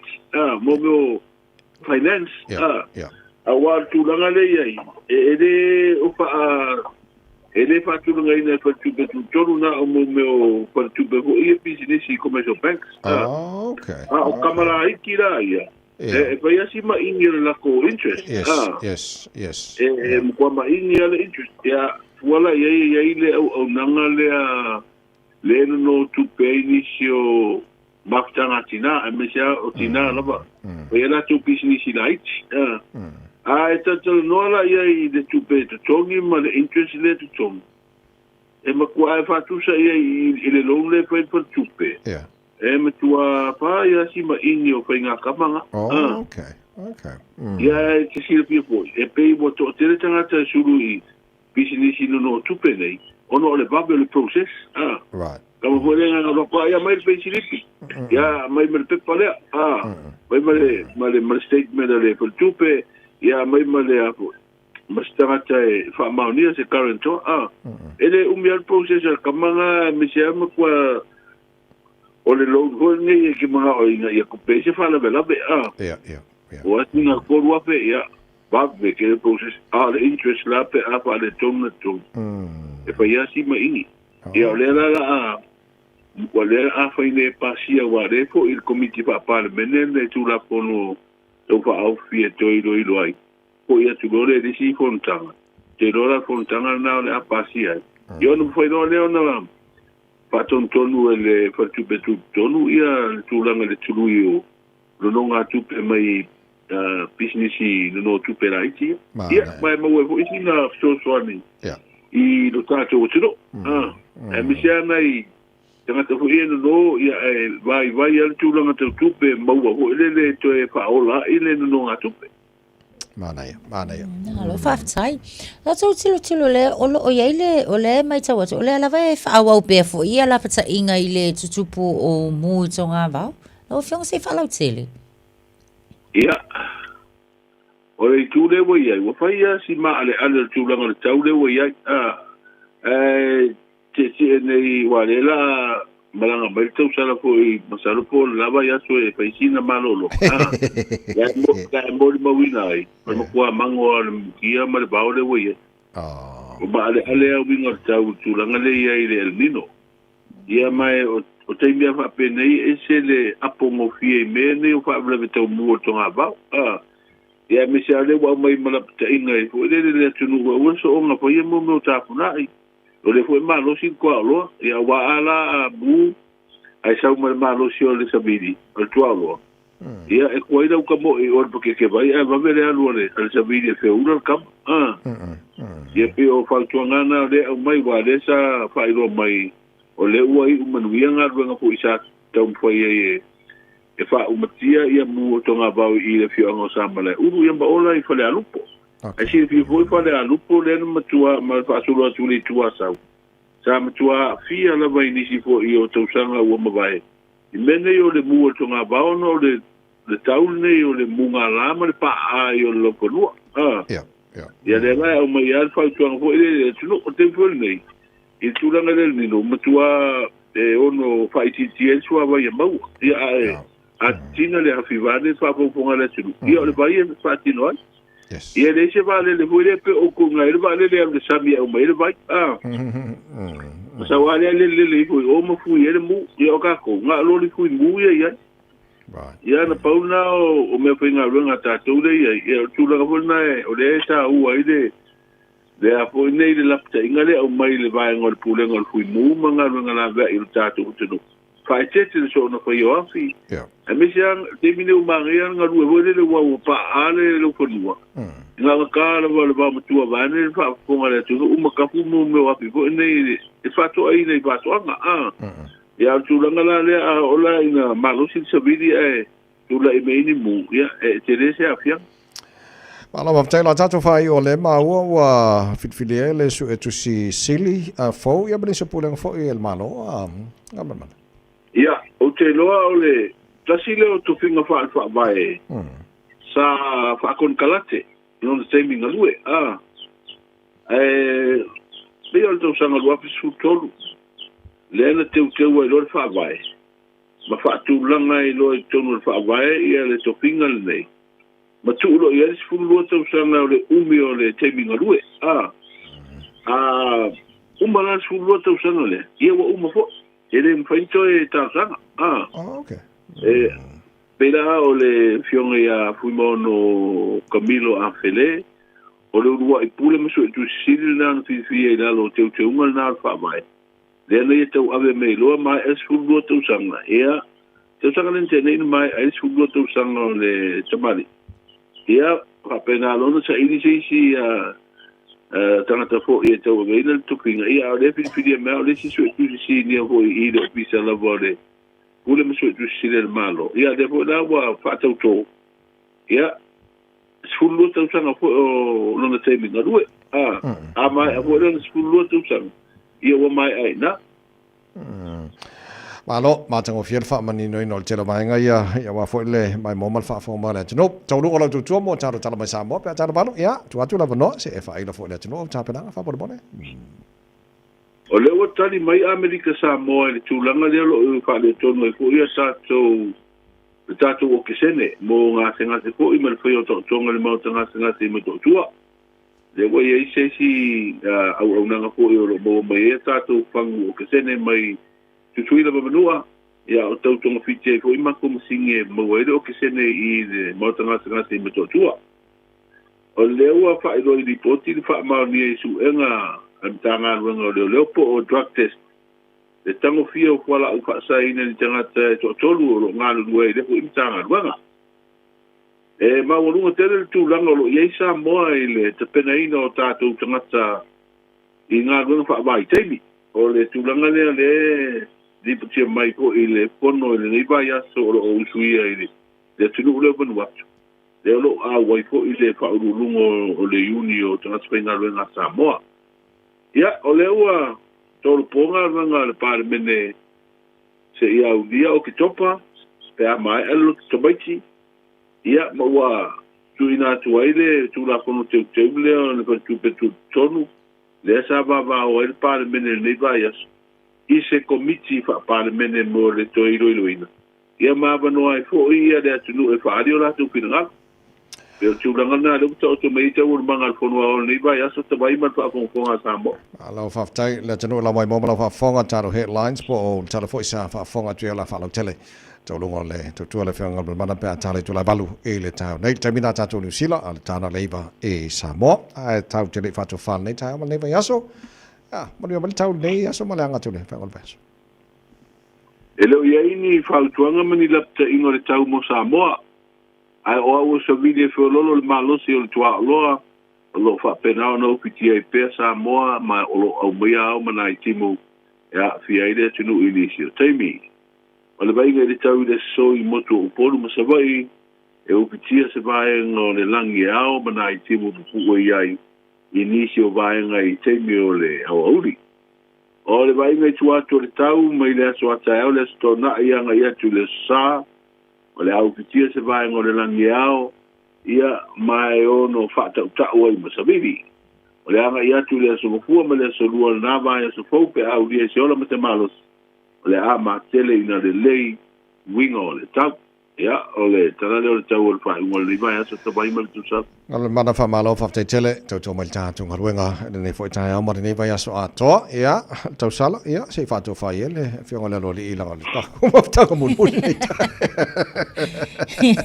ia tawina ia manuia te foi ia fofuanga o to le weekend ia mai se foi o le anga ia tu i le vai so mua ia tato ma vai fo ia le ma vai nga fai ngofi ia a tato fitau ia tato atamai ia popo mai popo atu tau au a ia nga leile tu le fa wina foi ia o to fi matu te lo fianga ia wal tau tuaino se tato atu no io e la ngona ko ile fa ngo la mo tu sia tato ma tanga ia mo ni elo finangalo kako ma vai nga masangi nga ole li akuli mai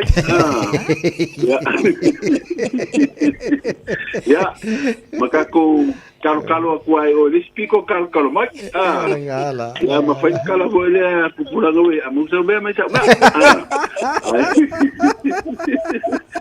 esa le ai manuia ia la single nei aso tabai mal tu sala manuia ko ile lumana inga wenga ofenga ia ile fa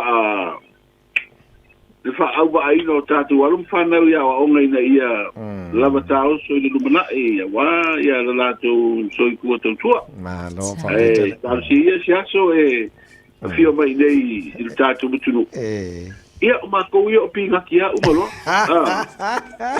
o pinga kia o pia pia o de so te ni la ka o pinga ia sitting tau o pia ai sa wa okay uso fa te te mo nei tai au mo io fa van ne so mo ne fa fa ngor vaso foi ya la va tu e fa ngal mana tu mo va tanga va tipo tanga va ir su tanga really samo e pia ya ma tar no ngor fa ngor ne fa vaso wo mal time fa mo ngos fa na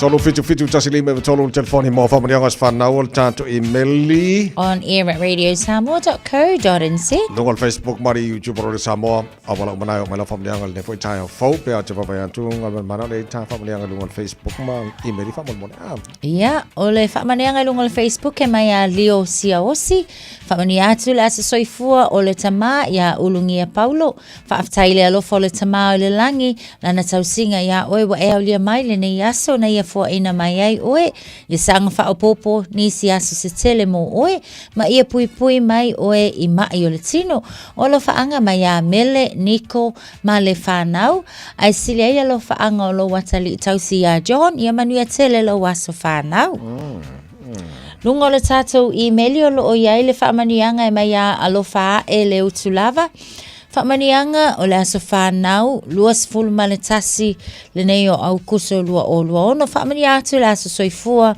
o si o tuangane pele o sau so tongi to ia liki tonga fitsi sau o one hanga. Ia manu ia tele lo aso whanau i le aso, ma ia toe maua ni si aso si tele le lumanai. Wow, tiu tele ainga whapele e kalesia. O lo whaanga mai ia alofa e ma ofisa le utulava ma le whanau i Albany Park. Papa Toi Toi, happy birthday. Tata fom nengan no ni tai. Yeah. Okay, le lei o le pese mai the Crichton family. Pom le toi le pulenga ma la fenga venga sa mo le chara bokala me maru le tai au. Paki. Manga el paki sung o las falaile. Mania tele tu as whanau. Tois fufitu il balu.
95.3 Amo Radio Samoa. Abe ta vale le mai tau atu o tu mau lava le feo lolo le tele o nisi o vaenga o le tatou awala I le taimi le nei. Se vanga lunga le tatou Northern Motorway o le State Highway 1 leo te tilo atu le taimi le nei o lo o faisi pisi mai I nei vaenga I a Rosedale area ia o le si vaenga Constellation Drive o le fo ia mai tau atu faisi pisi o lunga tatou State Highway se fulu ma le valu Greenhide Road anga I Tau Hinu Road and na Apahaba o lo o faia si I lunga na tatou awala na faisi pisi mai I le taimi le nei au I sia vaenga e pe na lava e feo lolo kilia lele lava fo I tatou lunga State Highway se fulu ma le ono e na o Lincoln Road lava fo I alu atu I ngai te aratu leo o mai tau atu taimi le nei e lanu mumolo na winga nai mamafa le traffic I le taimi le nei o sia vaenga uma o tatou awala apta valo le nai feo lolo le traffic o lo ia flow le le fo I sfala blava tau ta vale lunga le awala tau ina ia mani e tele le nei tai au to is fulu lua minuto nsalo le valo. Thank you for choosing ClickX. Hey, did you know that sending money home to family and friends if via ClickX? By Australia, Fabia, New Zealand, to pay for my no I. Upolo sa baki manono apolima Samoa nei. It's simple with 4 easy steps. Sign off via ClickX. Sign up now or log on. Select Samoa ma'o miliseng Ainga will receive in no time. But don't forget safe and secure. Saungalemu oila utautua. KLICKEX.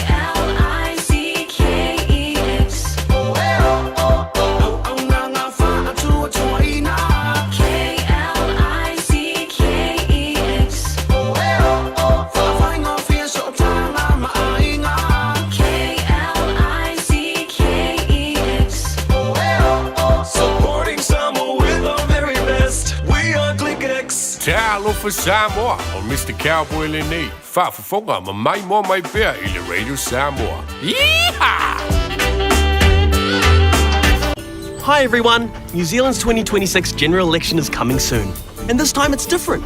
You now need to enrol before voting starts. We're out telling everyone, aren't we, pup? Remember, if you want to vote, you need to enrol first. Do it by 25 October at vote.nz. If you're already enrolled, you'll receive a pack from us soon. Just open it up, check your details are correct, and you're good to go. Brought to you by the Electoral Commission. O Dr. Chen e mawhai o na wsosoani mo oe I ti ngā o le tino. A whai e ti ngā lau tua po lau tuli, e mawhai o na e susu mai he whaataita I fuole vai fufo, ai e iai o na iainga. O lo o tarsa e lini sa ngā te whaina luenga e wsosoani I le whaata wino o loa mo le wha I la mānaia o fōringa. Vili maile official Dr. Chen I le lua fituono tolu tolu fitufitu, lua fituono tolu tolu fitufitu, mo si whaatal noanga. Pe susu mai I le lua luono, Great South Road o Tahu. Dr. Chen, le fō mai o vai whaalena tour. Me e mawhau mo moi sa ungan wenga whaaleo leo. O le MSL I manukau, na te tape na ina oe mo sa wavanoa inga wenga whaaleo leo. E le ngata I le tino, ai whaapea fo ili mawhau mo le poto maasani. O lo iai whai au ngā anga waa, lātou te whisosoani lau whai ngā malanga. E iai wasenga o le hawhiafi, e whitau I le lei maufuafuanga. E whaangata le stala le aso lua tasi o aukoso, lua a whenua ono.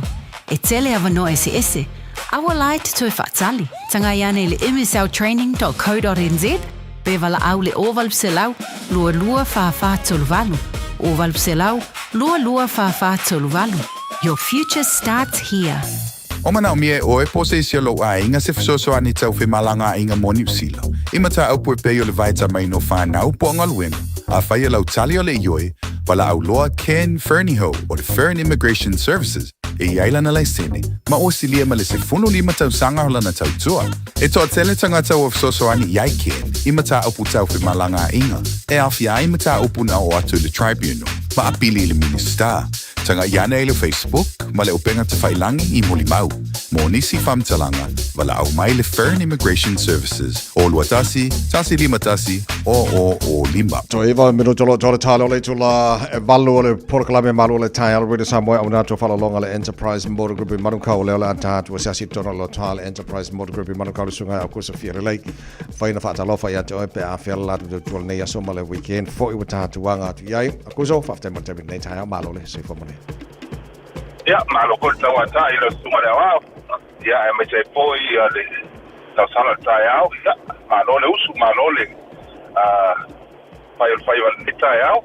Malo fa te foi mole te mi nei tai au fo o le wa fa solo fo ina mana ia mai le solo le la ya kai manga ia fo le ku a ko mai mo ma ia fa so o mama ngole o lo toa ia fa feelinga fa ko ska ba ya na le la wala suma le wa ia pe tu la na o lo o le le tau ia fia fo le malu se ta to tu no e sa ba le wali tu la fo le ia pe sa mili le na pe e tau mai digini mai le malu lu i la patanga ba ya so ia le pe fo mata tau to mai ma tau bo sin ma pa na le tai ma jola no fa lo la tno tu la el chelo ta vale fo ia wa feeling ne ya so mole anga tu fa ko va so fa mole ya fa tai mo ma to wa no ya fa ta lo fa tu le fa ko ma foi se ta to tu no lo fa ma o mai ta fa sa la le tu la le ta ya ya ma lo le ta wa tai ma lo ko le usu le ta ya ya o tu la ma sa ni o lo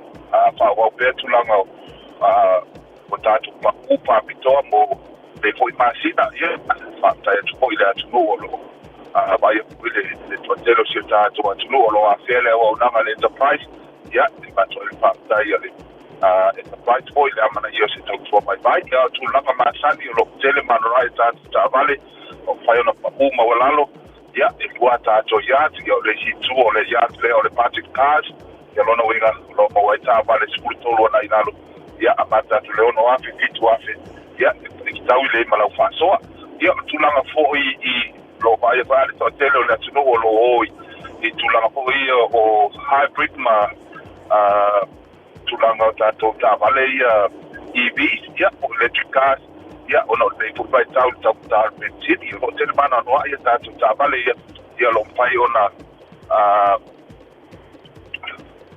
fai tato fa pitol le foi bai tau ya mo ila to lo tau sa ili ni sa po ile nei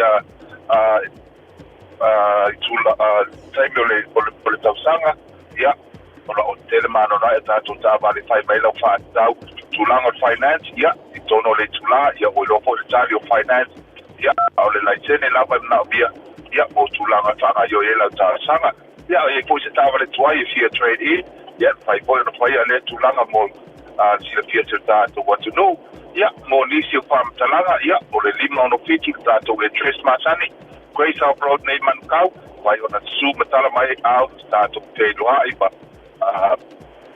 tala no po inisio vaega ia fa pula wale sila fia se ta what to know ia telefon masani o le oval selau ona tasiono fata sivano oval selau ona tasiono fata sivano ma tonga lua ma le sunga le lipule ya Jerry Coon te ma fo ya tawa papo ia po tawa ona ne pa no sili mai ai o kuso fiele le ia wala inisio vaega ia wa sila fia mo fata wina lo sta ia fa tai tele lo sunga la o e mai se de tau sala ile papo wa no nei tai au ia manu tele na po ia fu fanga ma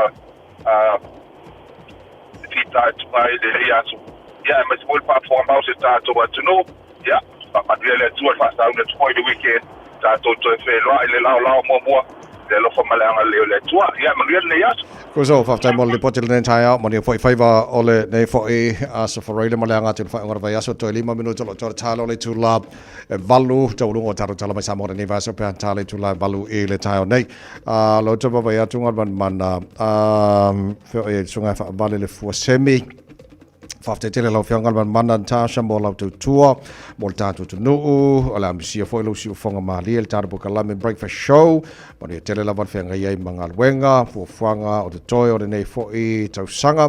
God bless you and your family. And go the Warriors. Well, I mean, la batula no, I o te lo o le na ua lava mo te toi, ale ia whaftai wa mai sunga whawari. Ya fai ba sui fo yo le au mai mo na fa fonga le tara po kalame. Ya te lo ngona fo na ya ta I mean to have you as a co-host, I mean to have you as a companion in the morning or se I mean se va sitit na. Ya te wow. Yeah. Ya, malo whaaftai lau sunga le au fo ile nei taimi o le tau ya mai se fo I o le whaafonga mau mai se tātou watu no I vaenga umo le kilope o lo mwhai na mau mai fo I tātou whasalaunga fia mo mole le whaaftai le tātou pūlenga le tātou le tio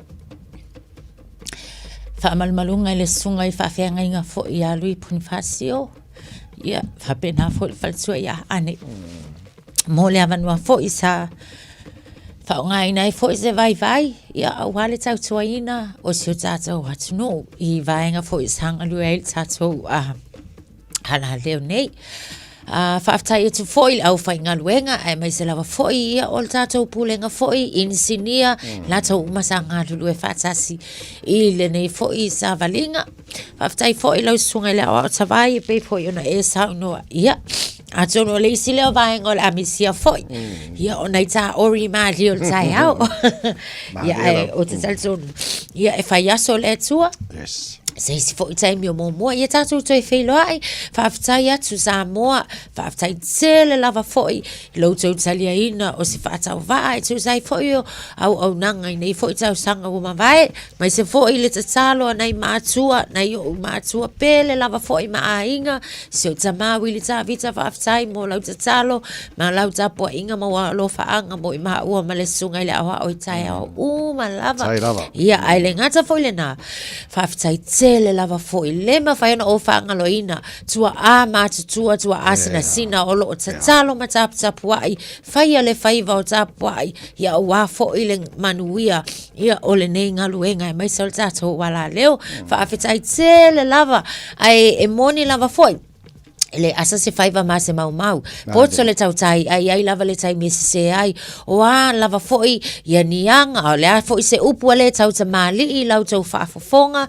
ma lau tau sila ia o la loifi ale nei o te talitonu foi lau tau finangalo ta mali o le amangalo ai se sala o le nei au auna ia ai tātou feilo ai pea o le atatalo mai tatalo atu foi ia a tonu se aso foi luma tātou toe feilo ai foi ia manu ia tele lava lau sunga le awa o male whaawa wina fo I o le ngaluenga ai maise ia whapena o na saunga le mupea le sa ia o le tātou ala leo whaasala lau nei a wale manu ia o si o tātou atunu uto whaso I fua sa moa le atunu pele walofa ne le whamai le sunga chama Wong missed your beautiful face Tata Breakfast Show God bless mani a tele lava okay ma lo ia e leo le unga lalang is not the end of the world.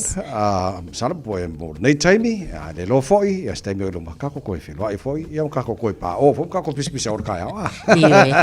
Je rom si o e pa angol tadu fa malstino o tai au tasi le manga tau. Io e ta.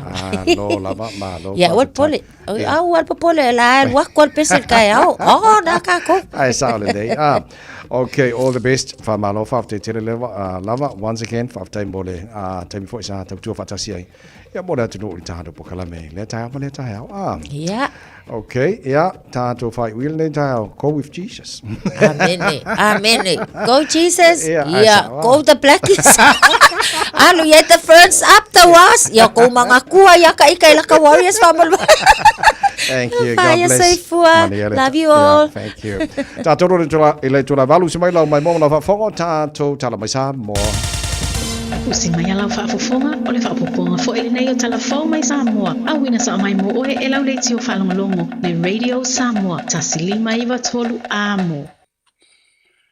Tawanunga le ngā luenga wa tātou mafuta le nei asa whareide. Usi mai ala whaafonga.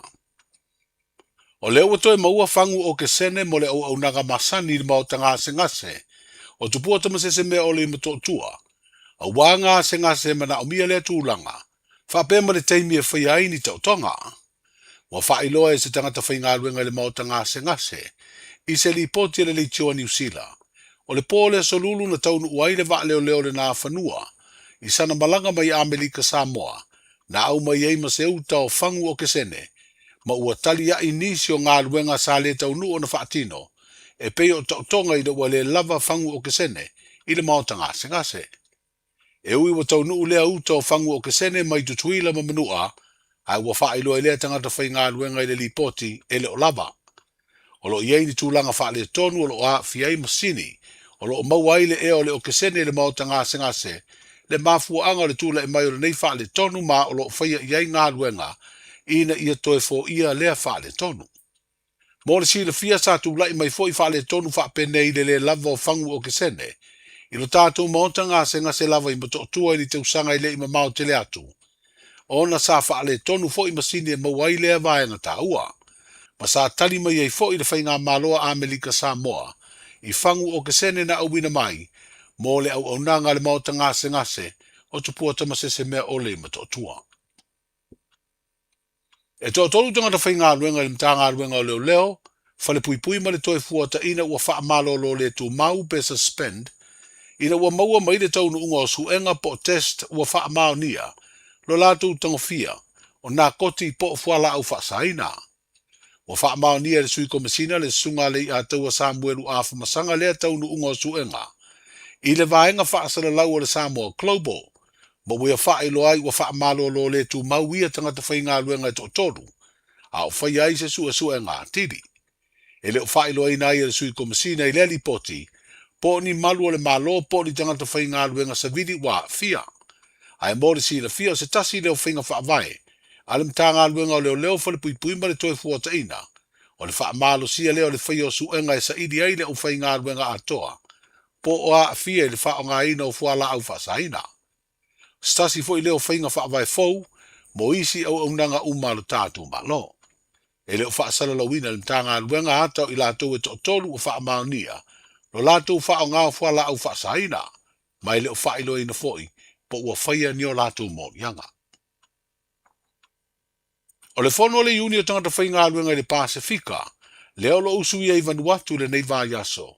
Wa laua lunga ile ingo Samoa i le tūlanga le leo le te pena ina leo le loto i whale o na tangata, a o le malanga atu i ngā luenga whaavai teimi i New Zealand ma Australia. O le whono i Vanuatu o lo talanoa ina i fo i whaafi tauli, o lo o whea ngai ma tangata whainga luenga whaavai teimi e te tau i le iuni e tangata whainga luenga i te tonu o le Pasifika o na sila te toa iai. Na maua se wheso o ta inga, ma le whauru lunga le ofisio le iuni o tangata whainga luenga i Samoa, o lo a wai lea whontanga, na wharetua i a sewe ao ngā saina Tommy Whetalainga. Na ia whaelo mai o le tu ina atu i whono whaavai o le te pena ina, o tangata whainga luenga whaavai teimi Samoa, o se te penanga o lo tu mati e eile ngō le tātu utunuu, i le vava ai mai a sui o isi a tunuu o le Pasifika. O se fono mua lea ua awai whaatasi mai ei, tai o iuni, ai mai se o tangata whainga luenga sa whainga luenga i New Zealand, Australia, mai atu no e se Pasifika. Ina ia whaaleo nisi o atunga lunga, ia ai mai se o niani, la se tali atu i nisi o whaafita auli o whiangai pia mtangata whainga luenga Pasifika i New Zealand ma Australia. O le tulanga mawalunga o Samoa i le wawa ai e ili nei vai aso ato i le fono. Ona o le tu mati ele o Samoa le tulanga o le taiala. E na o Samoa le atunu o le Pasifika ua mai a ona tapena le taiala o le RSE policy. E lima taita ina inga luenga a le matanga luenga lepa po le vaenga tono lo ngafa mga luenga whawai taimi. Ia ai me se foi o lo o sipela mai na le sao o le o union tangata whainga luenga. O lo o tumati e foi sa moa i le vai el Pasifika i le ta ia la foule i le mata mai fono whaavai le filifilinga. O alo mawhana o lo tuwa atringa luenga whaavai taimi. I le tūlanga lea i le whaingo fie mō tangata whainga luenga o la tō o loa nga e fia awai lea polkalame ia nāsia sia nei fono whaavai. E le pei o Vanuatu, Mawhiti, ia maisi atunu o Pasifika o lo o paatino i nisi o agents, ia po le vaenga la whai pisinisi, ma o lo o toni fo inisi o tupe. O tupe i le whatino ino lea au o nanga. Peta ia neo Samoa o lo fofola ai le tā ua o le so o tanga o tātou tangata whainga luenga i lo a ngai mai tua i lo lava ai tu ma lo po lo nu a ngai mai in matanga luenga le leipa po le vaenga o lo i aile le lip i le whaatino ina ngaluenga whaawai taimi. Ia, ma le tāpenanga lea e tū whaatasi le malo o lo iei le union tangata whainga luenga, ia o nisi o bank, po nisi o whaala potipotonga o lo lango inga tāpenanga o along whanau a Samoa e tū whainga luenga whaawai taimi. Ia maanga ia tulo i whafo, o le tūlanga na o lo mai tawina le Pasifika, o lo o tai mua e Samoa, ma e ese mai ei, le tita iala Samoa mai isi atunu o le Pasifika. O le asa usila sila i le tūlanga i whaafita uli voli nei le tā o whai umai atunu o le Pasifika. E mi sei whaafita uli nei tūlanga i conditions po o tūlanga ia ingo ngā ruenga fo i reo lo ngā rue tātou tangata. Ia, whaafitai o tanga ia e whaate ia fo i le whaalongo le nei fontanga i nisi o tangata whainga ruenga o ia atunu o lo tu atu. E taluna o tai mua i le unia tangata whainga ruenga i Samoa o te le i whaalongo ni isu whaapea po ni whaafitau. I le tūlanga lea na whaaleo e nisi o tangata whainga ruenga Vanuatu sa tu atu i Australia.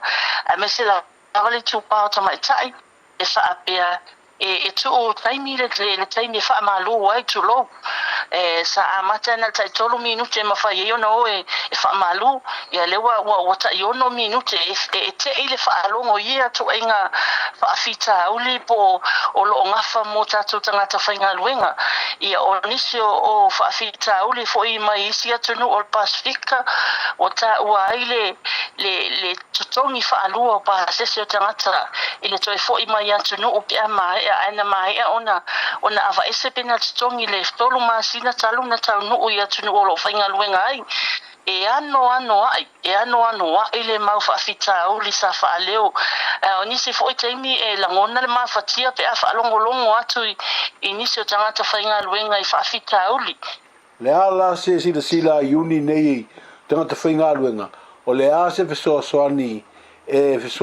ai fa fita o li nei. Ia, la o ia mai ta wai i tūlanga o lo fia ngai nei ma ngaluenga whaawai taimi. I lo o lava ia a ta whaataitai o le Union Samoa. Ia, ta pena mai lava i lo atu nuu le amatanga. E ta tawa na amata i tono Samoa whaataitai inga. O lo i tau ma whaafita ulia. A lava o na ta pena lelei ia tangata whainga luenga ele i o ese male antinu. Whaataita inga e peo na o whaaleo fo i se tasio o ilungo se tasio ala leo i Samoa. E ta ua le mele o breathing patcha briefing. O le whaawa onga ele i o ese tangata. Ele ngata o loa o tangata whainga luenga ina ia tama lelei ma teine lelei. A ia whaamua loa o ino tangata whainga luenga i lato wai ia ta tau whaatangata whainga luenga. Awa o le telefo i nisio mai tau. E na o le okengia whape sa lea. Hei le taitai o na o ni whaamalamlamanga i le haia ta tau o tangata whainga luenga. O lo o iai fo i taiala Australia mani usinga. O lo o lima taitai na i tangata whainga luenga. Ma o le isi taiala e se lo o fia iai. E ava noa tutusa ia tatau a tangata sitseni Australia ma tangata whainga luenga Samoa o isi atu no Pasifika pe a whainga luenga i Australia o vainga i e tau na o lelei ma whai e ia onga ia o le isi fo itulanga o le tu ainga o onga e whaatino i o tatu tangata ai mese atu no umal Pasifika. Se whaatala noanga ma sewe au ngā saina Tommy Whetalainga o ia le whaurulunga o le Samoa First Union, o lo awa i atu le fono o le Union tangata whainga luenga le Pasifika, o lo usuia i le tunu o Vanuatu. Wa pasia le pāle mene le whaitaunga whaalua teunga, o le tūla fono o le whaletūpetu te tonu o Samoa, lea sa soa lau pule le fono au whaitūla fono i le nei vai aso, ma watu ina atu ai i se komiti wha pāle mene, e toe ilo ina o le toe fo iane, mo le whaitaunga whaatoru le isi tau au fianga o soso i nei, a le fono au whaitūla fono.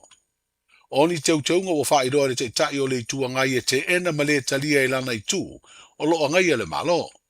Pei tai na saunua le pāle mia mai a whairoa le pāle mene, o teunga o whina ngalo i aile malo, o le asi i tia i se isi tūlanga siri atu, le au nanga le whaletūpetu tonu. O pasi a foi le pāle mene le whaitaunga whaalua, o le tūla fono tau whaawhi mo le whaawhainga luenga ino o tūpero tātu o tano. Ma ua tu ina atu fo i se komiti, mo le toe lau li wina atili, ma ua tolo po ai ngā luenga le fono au au, mo le isi lua masina o lumana nei, i le wha moe moe toe tau wau fia i le masina o ke topa. Manuia le wha ingo le vai aso, seifua. Pui pui lau a inga i le tau malulu, au e te whaatali. Whaatonu nei loa lau tui ar fulu, a whai ngono li mau tau sanga pe o vatu, pe maua o e singa se tu mau, mai tanga, po o maua fo iso walo i singa se tau manawa. E ma whai o na whai e fua lau tui ar fulu. Tanga iane i le upenga te whailangi, bookmyvaccine.health.nz, e vave tui whai ngō fie, mo whawhesili manisi whamtalanga, really mai le vaccination helpline, o valu se lau, lua valu lua iwa lua ono, o valu se lau, lua valu lua iwa lua ono, po o le fono, o valu se lau, tolu ono ono, ono wha valu, o valu se lau, tolu ono ono, ono wha valu. E siri le puipuia na i lola tonga fitia. Whai nei lola utui ar fulu.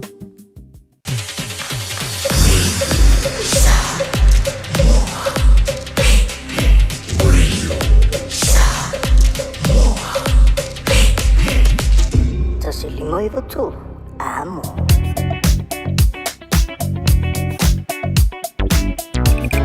Malole foi malole on sai malole lava pale lunga la wala ta pale nei time ole tai ao mana e mai lunga la wala le se fala lave o mai he waka ko tahi e le nei time ole tai ao ole foi mana e ole flow le traffic na ole se wa ya to pasia to Mount Wellington on ramp around Ellerslie Penrose to na le paua na vanga ro te va to le mo mai lo wenga la poloka nei time ole tai o se vanga mo wala pisi la mana e ole flow le traffic e le nei time ole tai ao folk ya all famna tu masani famul mole av vale ba nei fa nau asmul muli fo yo on al fa nau re ba yaso wala kolosia nei tamaiti avel fa mo mua ma orso ona fa sa ina lo sa e ba ngolo kolosia nei tamaiti ya mo to yaso la tu wa on re fo ba yaso ai olunga na wala nei taimi ole tai off.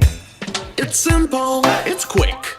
You're closer to families. Sending money's now made easier for loved ones in the Pacifica. New Zealand, Australia, to Samoa, Tonga, Fiji, to the Cook Islands, to Vanuatu. Connecting Pacific families. With ClickX, you're secure and safe. The lowest fees and amazing rates. Now helping home is affordable. ClickX with a K. Reliable. So sign up now with ClickX. Let us help you help home when they need it. We are for the Pacifica.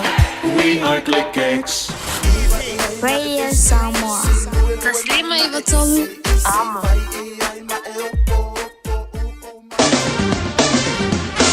Wai ngā tamari nei talo taura nei fwoi taimio le tai awha ma lo wha taile tunu lau mai moma la wha whonga ma le tunu ngā lo maria le tai o le lofa ma le anga le lei o le tātu matai le langi ma watu Samoa lua se fulu ma le tolu i ele bevela le ere nei taimi o le tai awa te reiva i Samoa tu mawinga awa o le tau i Samoa langi le lei fwoi nisio taimi se manganani sa vaenga Samoa e pa ua timu pe ora wha mawina ele awa i tau ia mole nei fwoi asa whareile lua se fulu ma le valu degrees Celsius wala maurunga nai o ia le bevela le e Samoa e le nei aso lo si maltolu i lona maualalo te fatalo fatuai tara pokalame pa o malava ale malu le tai ao so se vai ngola tunu pere Samoa foi tara ba putale ne foi vai ngola tai ao fo malo lava ia le soifua maruia tatu siasi le tuatu o Australia mo le tulango ile tau good day mate malo si fo maria nei tai ao i balo ile malu lo le mo Canberra ele nei vai ngola tai ao fo wingo le tau fa mo wina mo la mo Canberra le baba ya tola ma chenen awa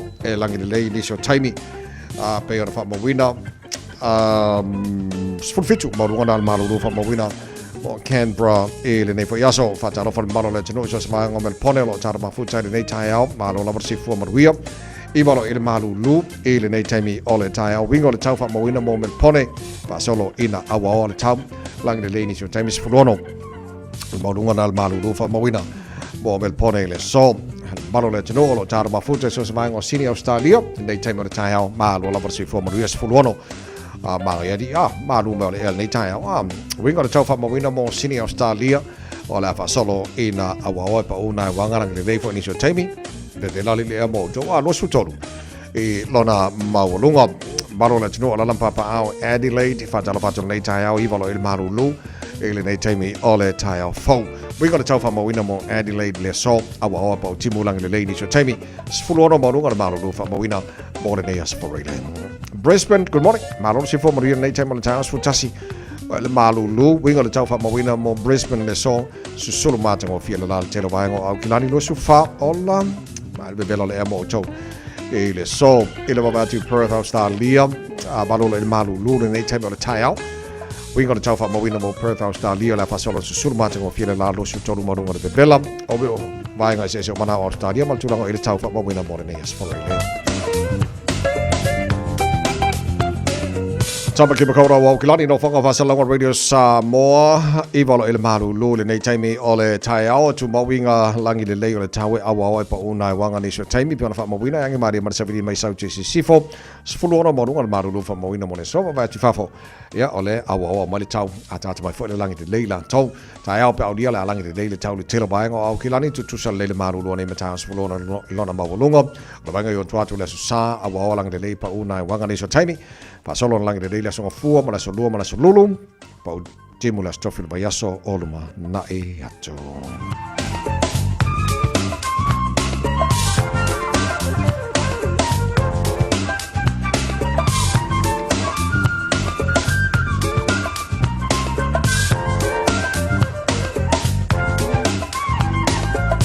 Winga fa mo wina o mana o tau tu na mai le awai tau mo le nei vanga o le tai ao le tau already sa mo man po kala me manu le tai ao ina o se fulu balu o te adele tu live valu tau lunga zato tala mai sa mo pera fa fonga le tunu nei tai ao te fa sa la wina pe tala tu la se fulu mo le lua le o le so mo ni fa te tele lava le so o le tatu radio sa mo i pia e ale fionga ngan mana tu barba o te ngava tipi o te ngava fa ma lo le fiber pa fa mo le nanga le tunu abdo lo o puili e sa mo le ngata i ao te ro nei so se ba ngol kilope tele belo tu sa mo pe fa fonga i ele nei fo i tai au fo ya vo va tu tanga tele sili mai so a Peter Stowers pe fa wol fo no so la tunu nei aso ya ngau kari mai ka ka tala mai samo o to pose pa el masina o ke topa am alo fa tai sfruiva o jana tu la valu si mai la mai mo la fa fonga le tau runga de vai aso ta to mau fa sambo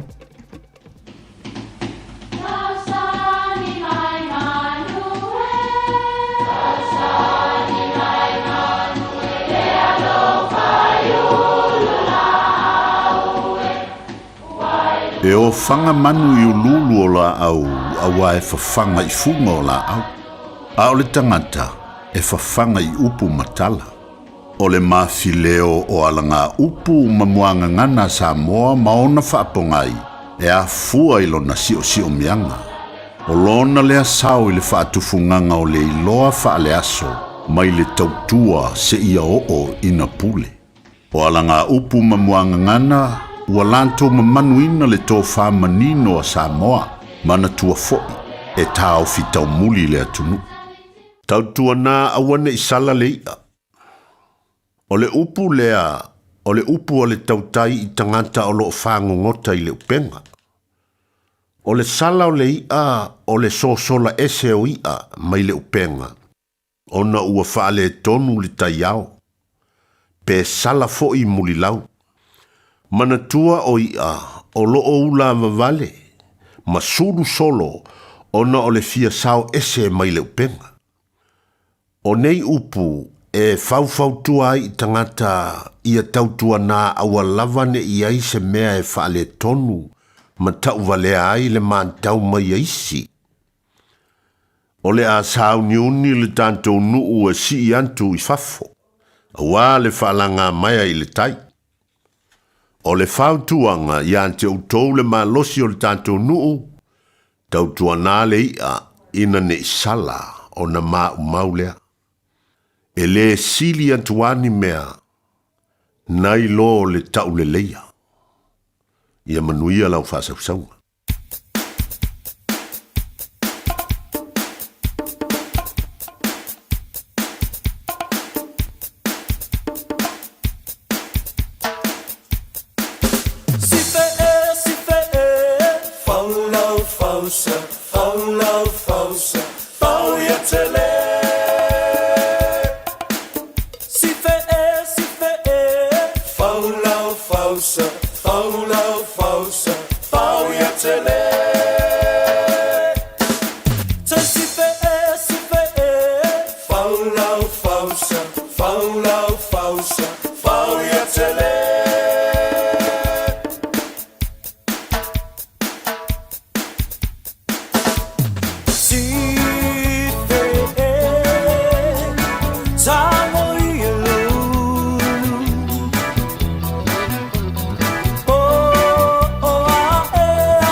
lau fausa, fau lau fausa, fau ia te le.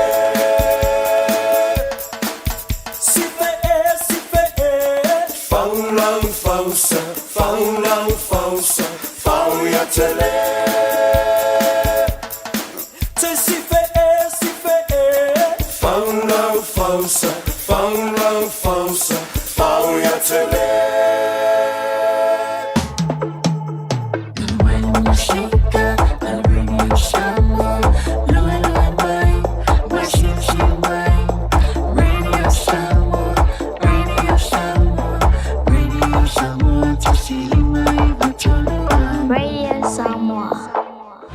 Attention all Bainetoa, saving the world. Thank you for showing up for your family and community every day. We appreciate you.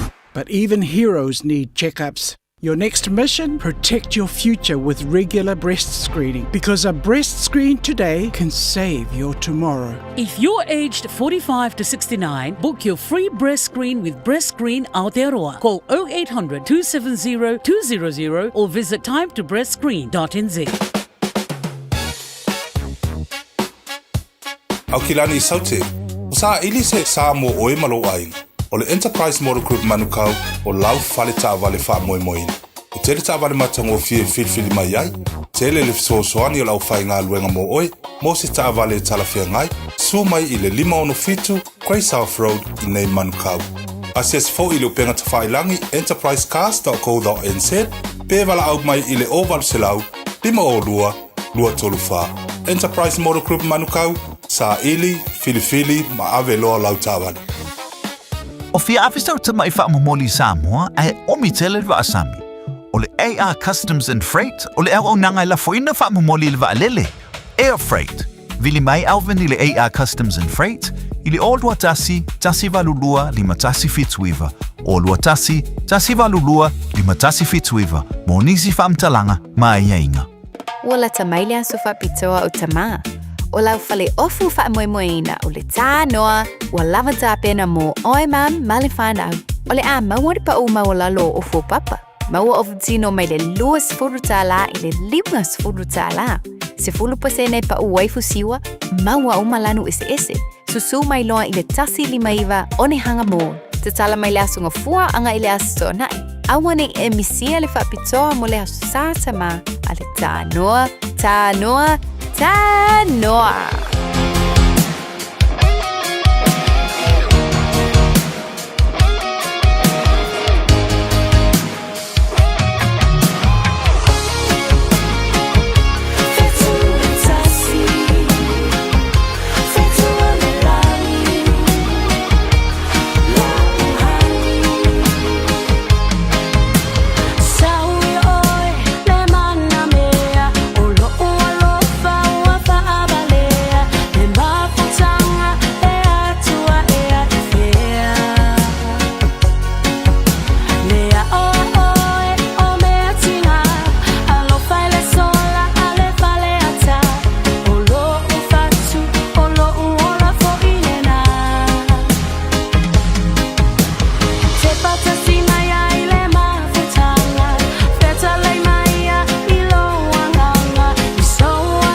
sila ilama tosiva e winga e selo na fainga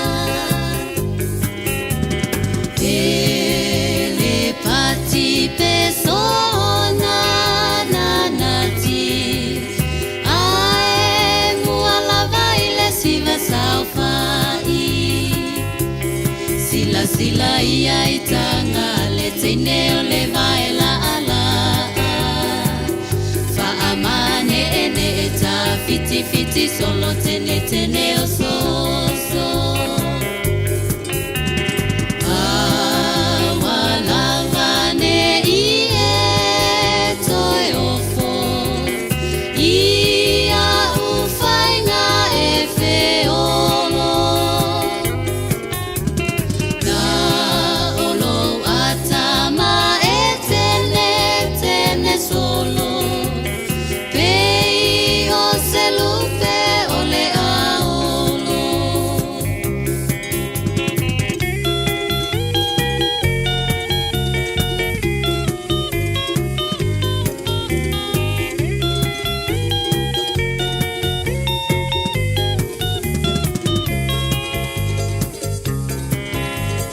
Teine manai tama ole punia lava wa mai ulo wono me ai lau sa sa ase e mali e mai o tino e vavai so se tanga mo le au mai mo ai le fia fai ma tama wa momo e solo ile ai uli pei lava e tutuli fa solo na ie fa ali le tata we pau io na tuli talua fati pole manava popo le tua male fata fata fa au muta vale vale solo ile pala pala Siva Samoa maile punia lava ale tau tuale Radio Samoa nei taimi ole tai au no to luosa furuano mino tolo tolo talo le tula e vola se for really ole taro bukala me wale simo so ima sunga so alo se tumoa so alo malo se for le tai au Lange mata vai. Morning. Ya. Fa felo ile nganga mal fa alo. Malo le usu, malo le tawata, I malo tau tua. Ia malo fo ta pua ile ta pua inga ta to tunu oro fa pe ona to I muri panga wa tiu tiu ta to le tio a me so lo sunga ta vai. E malo. Ole o mani vai sorry. Sorry. Eu acho falei de vole mea. Fia uma kanga kaso falei de ia fi. Ia le ito vai ne fo uma ne vai aso. Ia alo o moli mawina o kalmanga yo le kau. E uri maruru. Ale mangingo le langi. Ia ngai. Folinga ai ole. Ole lo fole tu pe on fai mai sala mo suluiva akava. Ele lo ele se odi sul flipo la sul. Oh, sul kuspai. Fai ka kuspai. Alo fa tai au te lo wa sa usiale mai mo foi mal fa fonga la tenu ia tu il mol panga mat talo. Ia e fono fo il parlamento la tenu le o mai atu ale o torpone. Se pa ele masino ke topa. Mali. A tele me mane ela te fa longo fo le iai. Ia mas fo ni so tu ala lo mal te tai o tatu malo le fonga le parlamento. Ya wala mal fa to fi mali e no le tenu la ngai o fai vai o la porki. O la to wana fai va atara no ala to tono le parlamento. Ia o mel na tu si au ele tenu e oe. E fi nau ya no fo e tu malo te tasi tono parlamento. Ya fi le muka ko le ka po ai ba. Ia sa ole le ta vai pe ia me fo e fe nga ku lo sa mo. O fia ngofo le akua. E fa masingo le sa ore si mare seoles. Ya. Ai mane Paulo le va nga na o pikia mea ui fono usun fai nei. Tele I mata upu. Ya Central Bank manato. Ai pinga pauara le piko ta vai sa o lelo o me maka upu lea. O la ka ika fo ide ka kalu. Fa fi le mura kungu. Wa kalo mai ka ika ile kungu ya. So ulo fo ile ka ika ile ku ngai ya nga kula por kiki. Pe fika wa ia la ko o la ko nga por kiki. E fika wa I mo se le yo Samoa. Afa pele o isambai. Oi sa ina le me kawai. Pe ia mal fa level a inga ta vai. Ka penga los fa level po sai pe ponga po sa fai. E lu nga la ro asia. Manga umma ka ia mo se me le. ai ole product le ole mele le ale process e ko fa ka malanga awala ile mele le o ngala le nga se mangaku ma vivesi ai fa penga fa nga malo ya wakalo mai ka ile malo mai sol pal meng ya fa fide mura ko ka ko le vesi le ko ka vai au social media o nga o fe so fi fu e location me mai simia ku pe ya yo la wie kalo fo nga fa fo angala ko ngu ya ka ko ngai fa fo ai mai sa tas pula le ya o ka ko ngu o ka le sia ko la lo fo le ka le sia ka yo mafkanga ye fo mafkanga ngu ya lo fange i ko kele mal malu lo kele o lo manga kuma mal o pulafo o fa mel pese o le lo faiva o le peru mai o i de ma fo le ves e de se fanga po se pur fanga po se o i lo fangier ka ko ngu ya ko ka ngai fo Facebook ka so alo ko ke leva ai fa so alo lange o ka uso umalai o ka vai o pa anga umalai o SRPP fast o le SUP o le leipa o le National New Zealand Fest ya o umanga ka ko ai lo fangia ya se ko kia o vai ako vai Facebook sa ko alo ale o se kia pula ya o le vai alu so vai ya ngai me penga ya o le akali ile la kapi ya la o kamiki la o le aonga o me manga ya nga ai lo fangia ko lalo ile ai inga le makapi el manga ya tavai ele ai ya fo ia so alo mata vai i fa ukanga mar ko fa la li war ka ko ngu ngaka o fa runga makanga renga ka le sia o ngu ia lo keli ia ole ku la lu ngama de ka kiki val sia ala sei ko pero por ko fu sia se kap ka ko voi lalo o lalo e mo wai malo ka kie por kiki ka ko Facebook o mai lunga le ol peleki mala foi mal spring box de la ka alo ia mai ka le NPC lo fa solo ia mo fa le skala palo ka fa ngi usile ka ko ngi usile ngita vai ka mga mo ile me nga mo ile u ele to la lo stasi fo io tama matayo le tunu fo isa fai fo ma mai mo dunga ye la na ye fa tu fo le le fa nga lo ya taula na ye fo ia tala o e matayal tangata ia ilona bala wina mai le tu o lo winga tala fo le a fa pe o sui o palmene o e matayala tu o la tu fi fa por ki wala o le tu si au ile tu no fa o le fa ga wenga le tu e matayala tu ile ngal ba la ile tu penga manga ko insingia palama o la lava e matayala tangata e lona fa ba mala wina mai le tu a ya lo le si malvala wina ya o ngana le vai fonga ba o le tau e veina fo so fa matai ta vai o le mele lo mna tu ba ma to hotel sawa ai le ila fole upu ma ai po le so fa ngai ke ka vea wai pikolu mala vale ngor ngai lo ngong fa pakiso ai oi o le tu langa na ya a o fo la inga fi ngau fa ma ka fela fa ka wa ko makai ia ki nga lo si makai nga la nga fo vaso le ko fi nga fo ya e o me fo e ku nga ya fo e luma fo i kua ia lango le upo le ku e loa o i lau ku e lo o i lau ngana ai tele i tau tala mai fo i pa sa no mai or kala nga lis ko ingol makongu ya so ye ta vai ku aku ora le ngu wa ia la ko sirengu fa vai sa un el paloka ke lo ka le ko ing o lo ka vai ngale lo ya di vai le nga malu ko inga ese le hampo mar ka di fa ku le or ka nga wa nga va ma ko va ai fa ka sirengu le alang kali nga fio fa ko fa mai ya ka ki me ko fa ngonga kalu le ku a lo ngai lo pe ya me le fa so kala ko pu fi nga le ye fi nga ursa le aula ma le foi ma sa fa ko la fa ko sa le aula la nga oi fa me se la nga wa ka ma ku ka le va se la nga oi al me le ngi e ku wa fa mai o me nga le ulo limo se de ai wa ke nga me ka ye pero kala nga ka vai a ka ko mo wa lo ko ma ulalo e ke mo fa lo fa manga asa le Ono taula tamai le fenga palo ka ngi sila ri ale mane ole no fa no no to sa we la usa no fa nei ta fa le skala mo palo ka la ka wo ke le la le fa mutal le skala le so so limo ke to pa o ke to pa nga ka le skala ele ko mo wal mele o le o ko fa le special vote le aso palo sawa a ele le skala la nga mali le o le fa ale la wa ya ka se o fa ale wa ya ka la nga ye isi ka ke masangi e fa ya ko yo palo ko me ka lo so ke le palo o fa ko so o era le si ya fure ye me ya so ya fure fa nga luenga e ke le me pe la council fa me le palo ko local port va ku soli ala amerika se ala no la pisi va singa vai so e o ngai menga ia e mo ia sa o ka yonga mangako ia fo me ka o sa ai le ya asawa ka ko palo ka ngi usila ka ko le ngi usila ia va yang fa fo anga la lankele ma ko ngi usila ia o november la so fikus ia ma ko poponga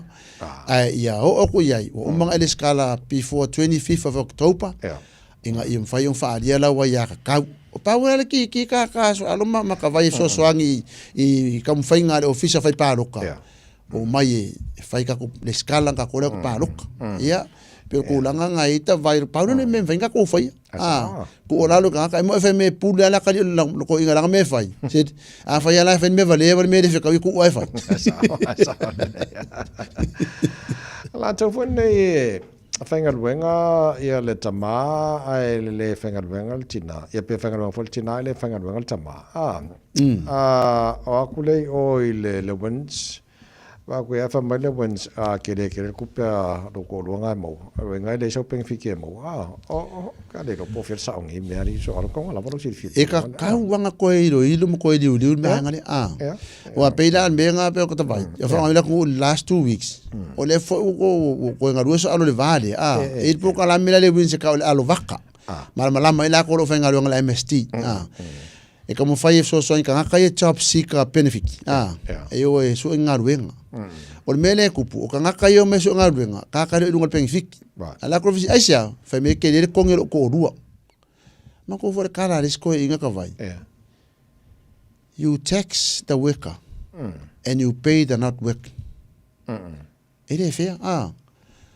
ave ese kupe akale usu lo veo ave ko inga kala mo fa so ako ko so menga pe ko ulanga le ka uso swangi vo iga ko ia o lesi wa le vanga o le pengifiki o fainga ka nga ese pengifiki e ngalo ya ngaia ngai misie ya ngaia maka ngo fio la lu vale le ka fa sa mo wala ni fainga o ngale la vas kupe ngal pengifiki la nai ia tu langa na le por kala me le la wo fenga so alo fainga ngai kai ya ifo swangi va ngala le wins ia o e o so ila ko pengifiki o so ila ko ngaluenga job seekers ia o mai so so ko pa penga ngale mo sa ngaluenga pela ko fa ko mafu anga ia e se ra isenga ka vali po la fo license ai le na license e le fa ese CV e le ro fa CV e le ro fa se cavaletta e le fo se interview skills make all job seeking skills bela ngale so so ngi so fo ka va so ale ro ko ke pure ro fo o ke do kala mo ka ukia a fa le ivi aso fa wo ia eva nga ia nga maluma nga im sa se ivi au vai fa so ka so ai pe kulanga nga ele ia na ko per ngu kumia nga ata vai a fa ya ku spa me ke ne se so to le viti ko nu me na ka war fa ari ia a fa ko fo ia wa kiki bale langit vero fo le ku ia wa le fa ngi sala mo sfuru iva ai mi si agora fa me so la vo fa so se o kala me langi lo fo le ku a fa bale bale ke ya o ngai kala ngata vai ale o nanga Martin Hotos Foundation Trust o so ani del po kala fo le nga ka o lai ku yu fo ka si ya onga ale fo po kala me ia ngi singa nga ya ku ale mera nga ele mo se benefit me ke le ko ngelo ko ru le fo ka fa ma ko nga ile wins se ko ri me de o vai le fi nga una ka so nga nga ave ku pe kala moi ina pe a ke le ku pe ko ru nga fa fo na ma e fo expensive fa finga ye por ka malua o vi mga mia per ko langa nga ia ale o nanga nata vai la me fai morolo to fale ia e me fora le fisilia ka ngoi foi le sai de ofia kudis e kusi me lima mai o le asa me fai mo samo o ka ngaka upu ka ko mangaku ka vai fai langi fo la ngar kula fale ala nga fisidi nga kai minga culture advisor kudis samo fai akura fisidi ali kango o le ala sau kali de ngame fa amerika la ka ia vai ngwa sa du so ko langi sa kula fai amerika ngol foi ngal fai kio lava o vere ka ngaka manga ku fa ngal fai kio lava ke le yo le ngal ngaka e pe tu langa na ta vai o le o nanga lo fai ne Martin Hotos Foundation Trust e sa Martin Hotos Institute le Foundation Trust fa me kala se senga e de ngo fai ku ka vai a fa o le alu ya le sa le mongo Muhammad o le alu Muhammad le mongo sa le so fela su ele tunu ia lau ke fongi pe wana ngai le fenga vela ke fongi ngole kapo kala ia va ai lunga le Facebook o ngai ai le Facebook le Martin Hotos Foundation Trust ia pe ke message mai na Facebook al ke fongi ka vai pe ngo fa ya E ika kai me nga avidi mai singu mena fo ngale ke lo po ai. Ngai maliere ane kali ku le message.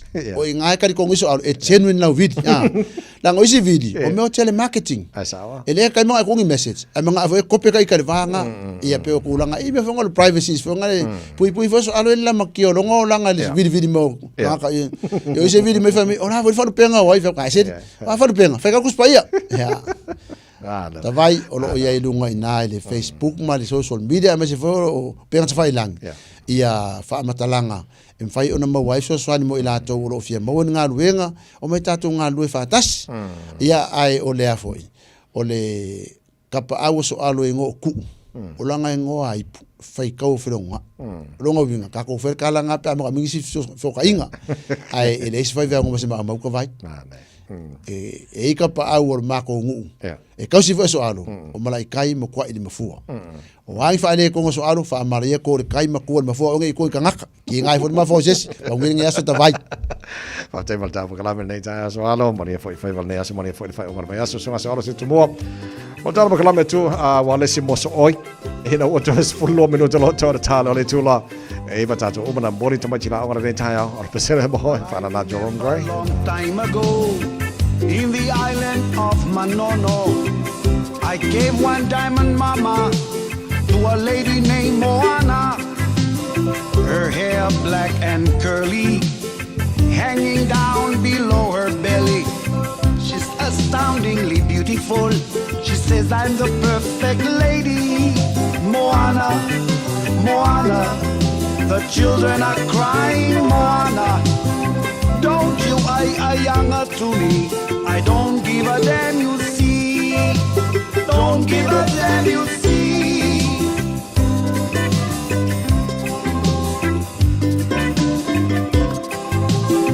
Moana, come over here. Would you please marry me? She says I thank you if you love to me, but I'm afraid of you. But I'll speak to my daddy, my uncle and my mommy, oh sister, oh brothers.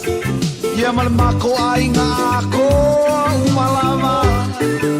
Moana, the children are crying. Moana, don't you ay younger to me. I don't give a damn, you see.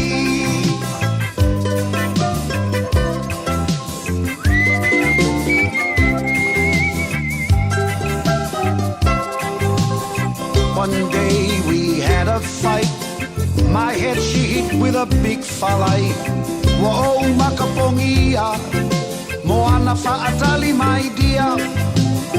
I woke up, she was crying. Felt sorry for what she'd done. I never understood this woman. She's crazy, all right. Moana, Moana, the children are crying. Moana, don't you younger to me. I don't give a damn, you see.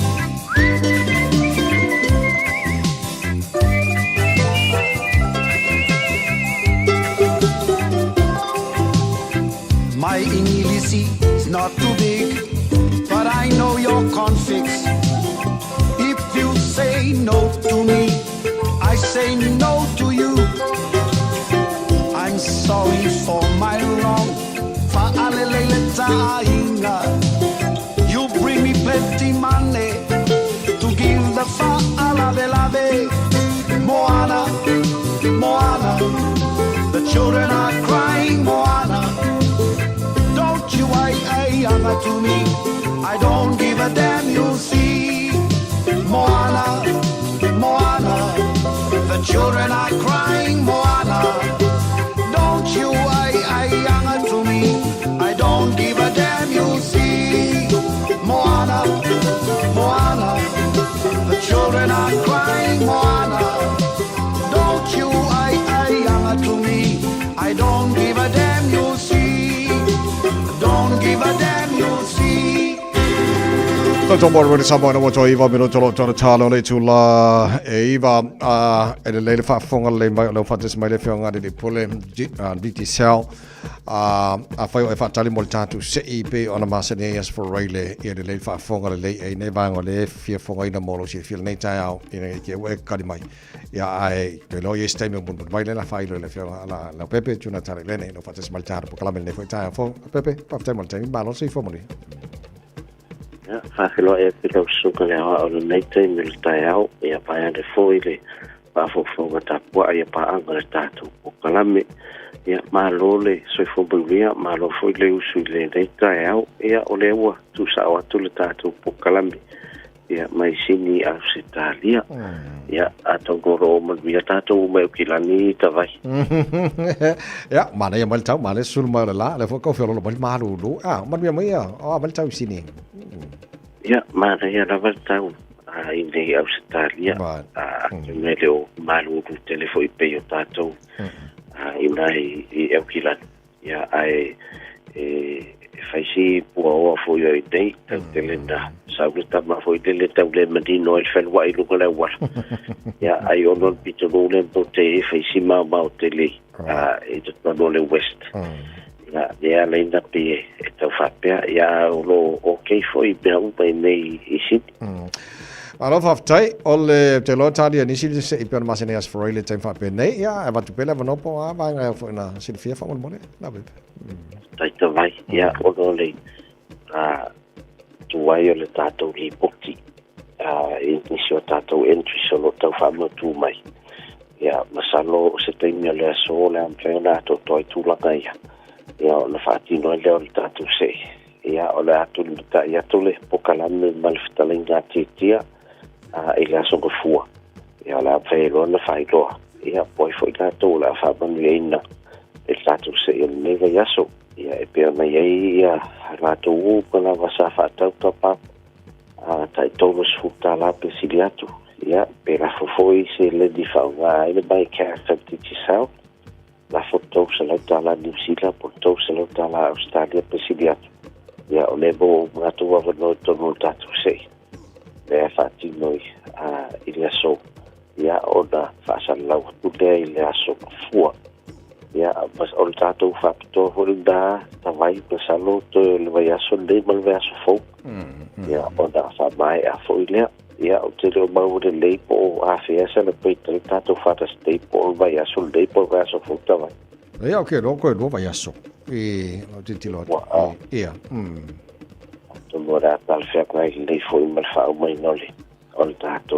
a facto ya e mboi la to lo fo i balang sa mo ya ona i fai ona piki le tātou SIM card na tātou ofisa na kata konda ya e ro mau fo i tātou sa lo loi fa lo tātou lo le sa zamlanga ya fai ona fai lo SIM card ma so tātou ofisa ya fa pokala ben lo SIM ya ma pando se ya olo fa la solo lo ye tato fa pito tele la vai sa mo o lo fa nga solo te mine e fa mala tuai ya le ato le luas fu tau sala ya o le tau tuar ti sa ai todo so tato tu do sa mo o le meta wat ya o lo o ye le lato se i fa pito e mo fai o man pa lo tato ai le sa mo e sa parli e worth in le luas la wa feta la o tu ka fo te lo fa le fo i e preset pa tavai no wingai e na no ato fa pi lo po ato ti lo fa ya ato boy se pe mi ato mai ia mai nga se o le fo i fa pito ya no fo le malo se tato what ya tato to anga fo ia la foto up ma fa ia tato wai sa wala e pa fiona na va ne fa pito ya to te uban malo se la tu fale na va tu fa tu lo ta sa le ma lo fa tai ya te lo le ma lo pe lo fiona na pepe pe ni se va fia ma ma ma te lo ya le ta to mo pe ba sa ni la fa o mo ta se ni mo no to fa ta no so ta i meta to in sila ya va pena fita to i Australia nei mo wala mo ta i fo no so so ni so va ngol ta to ia o iai fo isini au Australia ia stai foi to tani watu sila ai fa tai te tavai vol matu o non dikta ia pa mi foi fu fa solo le weekend malo fa te tele la fenga la pepe ia manu ia foi le ia Australia manu foi to tele mai stemi o manu mai le fenga la pepe tuna tale le ne male ta to ripoti mal duty sal ne foi tai fo to to mo de Samoa o le a fo I ta to ripoti fa manu la bola le tai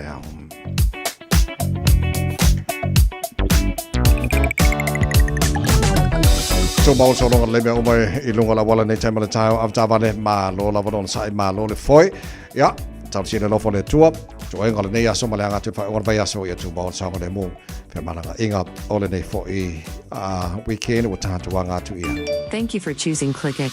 Hey, did you know that sending money home to family and friends if I'm the ClickX by Australia fa per New Zealand to per la for my no ai Upolo sa baki manono ang polima Isamo na It's simple with 4 easy steps Sign off here ClickX. Sign up now or log on Select Samo mao-o-miliseng Ainga will receive in no time But don't forget safe and secure Sao ngalemu oila utautua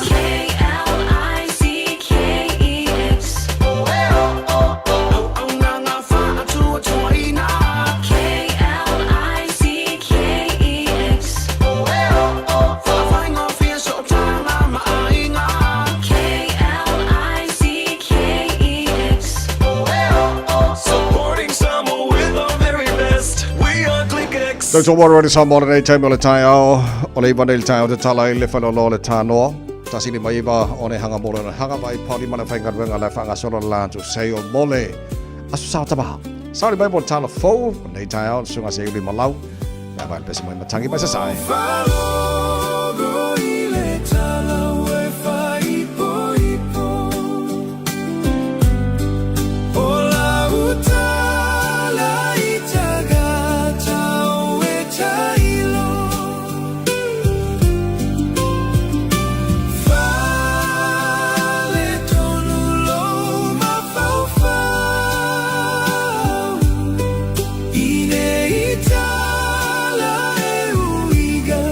Yeah.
Talofatu from Aotearoa, New Zealand. Tai au manio. But au fai peso sengo whaale nganga le United Auckland Gospel Choir o whaasimaina lon tulanga.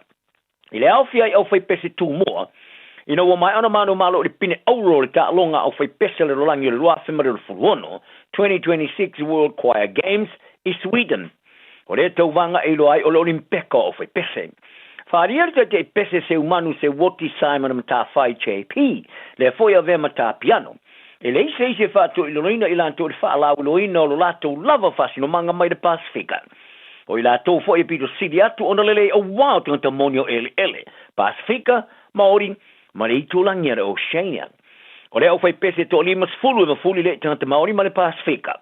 E na o le paua i leo se au whai pese ni usila ma le Pasifika o tau vahain. I lea tauvanga e whaumalo e au whai pese mai Amerika ma Peritania. O le tauvanga muli au whai pese le rangi sa whai mai i tamaki makauda o iau kila ni nei lua whemare whawha. I tauvanga ta itase tari maloa i le lua o whaatulangana o tauvanga. O le tauvanga amata, ma le tauvanga uailoa o le tauvanga au whai pese numero moa. Sa vala au dia le au whai pese au kilani e tauvanga mua le tauvanga o le whemare whawha. Le sa manu malo le pin euro le tem mua o tauvain. Ai o le tauvanga le tausanga nei sa ma foi ona tauvai le tauvanga o fai pese champini. Le o toi manu malo ai le pin euro. E au fia istanga te pese ma au fai pese mai Hamilton. Sa tu fa te sia I lalo lingua tasi ale United Auckland Gospel Choir. E pe ona fa mani no am ta fai. Le sa fa ma po ina am ta fai ia vaenga ese fa mo le pese fa le lotu a le Pacific Oceania. E wha vai le ilungo le pese Maori, ale he honore, le pese loto tonga ale hemi, tastasi wha, le pese loto fiti ale inoku mazu, ma le vi inga le tua sa moa o le ia vi ia le tua. Sa pe pese lau fai pese ilu mo le tua fitu wha amasino matongina ai, ile amatama ile o le selau tongi. Wha arim ta whai, o nei wha amasino o professor umai pesenga wha pea, is it tasi o wha amasino mai University o Yale University, le sa toi titi lava se lau pasene o lato tongi sa e tongina. I la loane ma le vā toi vars furuaso le whainga pālota ni sila ua whorofolaina le vāenga o tala le staff group. I se whaasolongo whilawhila fo inga tai o pāti po le debate au anga I atu mo le whainga pālota. E lua I whilawhila fo inga tai masui o pāti o la whaia. E amataina lea I whilawhila fo inga la sumomoa ke topa. I sui o pāti la ai ke whaono whai e eise whiriwhiringo se whainga malo so whātasi o ilo ai o Kingmakers. E au whiaile tai o le actor David Seymour, so a te uro le Greens, le tamata ia Chloe Swarbrick, le tamata tai o le pāti o le Opportunity Kuolae Wong, le sui tai uro le New Zealand First Shane Jones, ma le sui ma le pāti a Maori, a le te pāti Maori. O la so lus fulo kitopo le a whiaile whilawhila fo inga tai o pāti au tū, Tuisinab Maulo Mato Tua Christopher Luxon o le National, o le awhatau seu ma Chris Hipkins o le Leipa.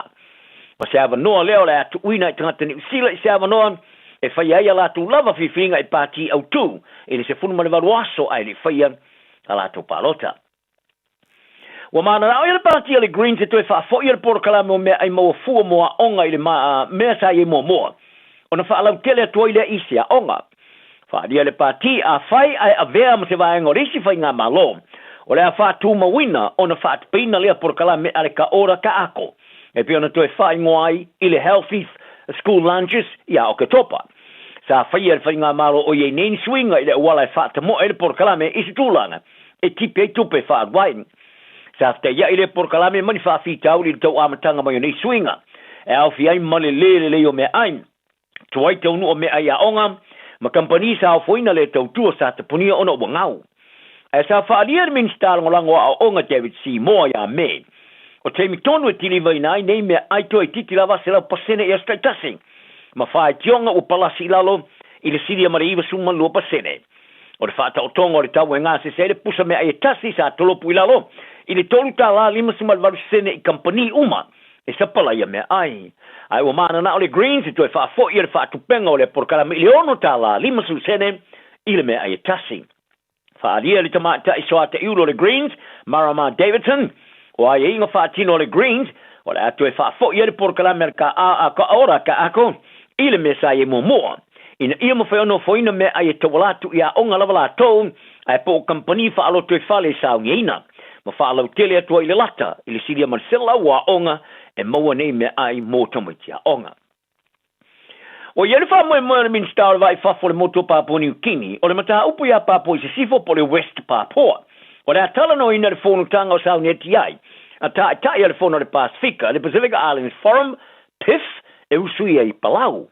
O le wha moe moe nga ui ai, a e whoringa mai, o sa wanga ia te tau o tangata mawhitena inga i pūlenga Indonesia, o le eitu langi o Papua. Wa i loa tele ai wha avao malo, o Papua i se sifo po West Papua, o se ese mamata upu whai tulangi. E le mai aere te ua whia ngā minsta mamata upu le vai whafo a whono ta i ta ere Pasifika. Le sa usui e suwai whiti la matanga le masina nei. Sa le ita o ai Papua i se sifo i whamatanga tusia o i unga whono. O le tele o tala noanga sa ngā i whiu ia inga i pui pui ngori tulangi, ma le tali iai. Ai po o le matua i misia lava o no whate te ingo pomu whanaru ma mau wha nuklia seina. Sa whaia i o ngā sami o le Pasifika talui nei. Ai o le minister vai whafo Papua New Guinea, Justin Kachenko, o ia whailo le leitua ni sila Pasifika i whapea. O le mata upu ia Papua i sifo, o le atala no ine ta o le Pasifika i kora, i le masina phone. O le atulanga i wila vela i titi se whoringa mai se solonga i luma, i le mai ai o le phone tanga ta o le tausang tuluai. Le sa tu o le taula inga i le ofisa o le fono, i ngā lulue ma Indonesia, mo se asi singa i tau sanga i na asi si ai West Papua, e sui o ta iulu o le fono i le luafe ma le rufuruono. Sa te ena ai Kachenko, e whapea, o lo poloka ina Indonesia i la ngā ilumo le tau sanga mo se asi singa ta o le fono e Papua i sifo. Ta longa le tenta alo le lenia luma o le Blues ia Amarante Sitiki, o le tua fufine fo o le sui o Blacks ia Wallace Sitiki. Wa fia i tena fo e to tonu o filia le le Black Ferns, mo le ta longa fai teuria ma Australia i le awa uli o le aso atai au i Aukilani. O Sitiki na sumariwa to sanga, wa filia o le tena loka e whale o leo. I le mai ai o le mata ino lan ta alo sa iai i le ta amarasanga a le super kapi au piki. O le tene ta alo Lucy Foweti o le mata tu, mai le motu i saute, Eleanor Plum King, o le mua mo fo ilan ta alonga i le ta alonga mo le ipu whaavasa ta semana le O'Reilly Cup, ma le Warriors. O le tene Lucy Fulu o tau sanga, o le amata te mo i le tulanga Lucy sa loto po le open side flanker.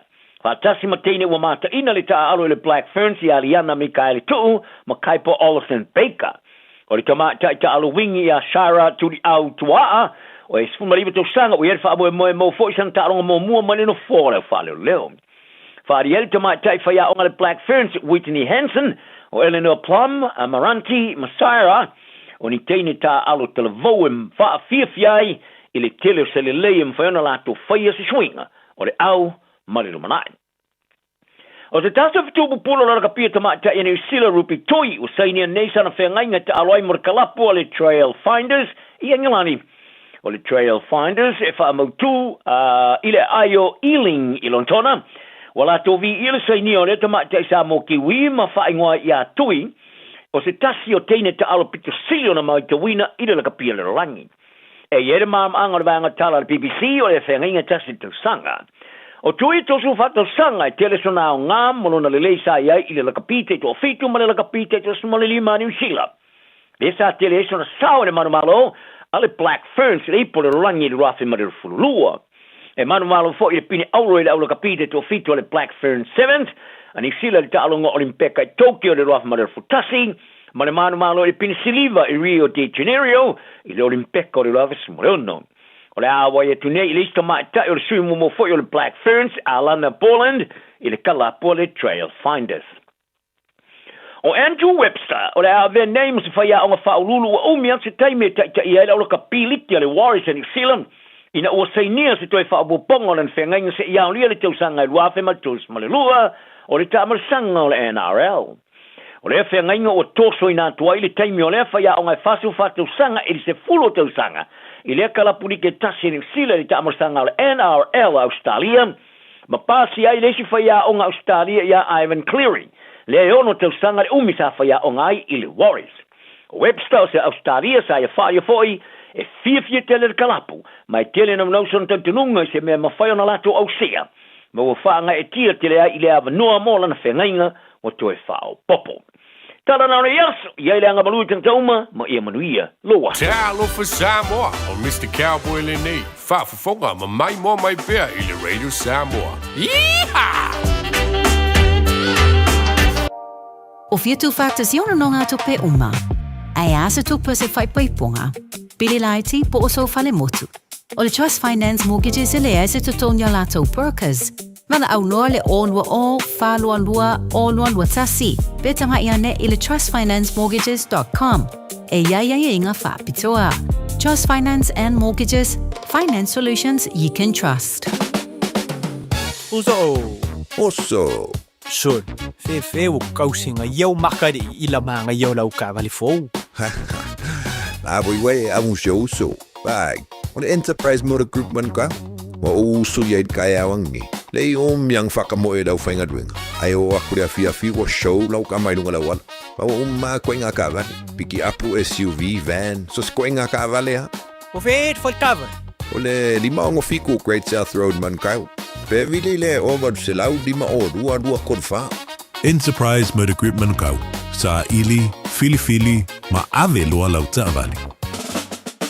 Me e mawhau mo moi sau ngan wenga wha leo.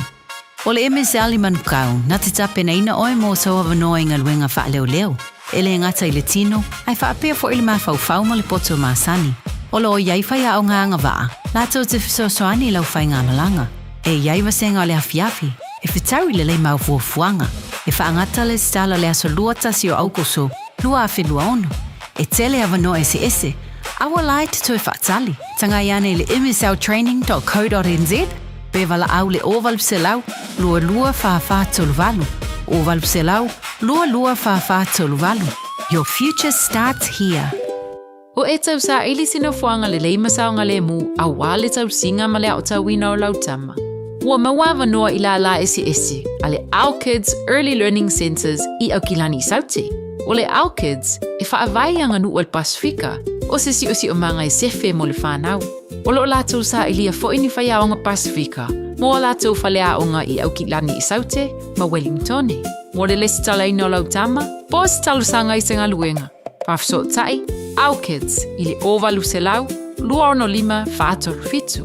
Ovalu se lau, lua ono lima whātoru fitu. Talo falava o a o lapi marina, mau belo li tio, I le Radio Samoa tasi lima iwa tolu amo.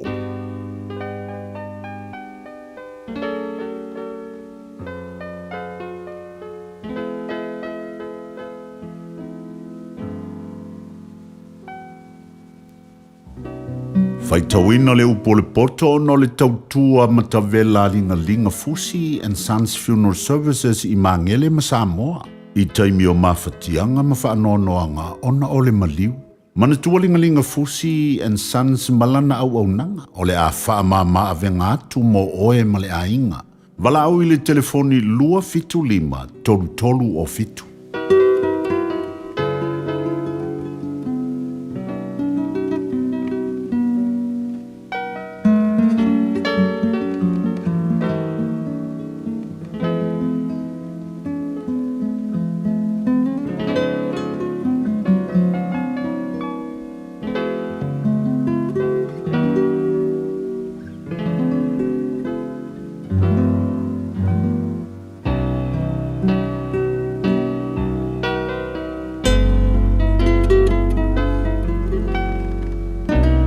Se fultasi le mata upo le tusi o fata oto, faita wina le upo le poto le nei tae.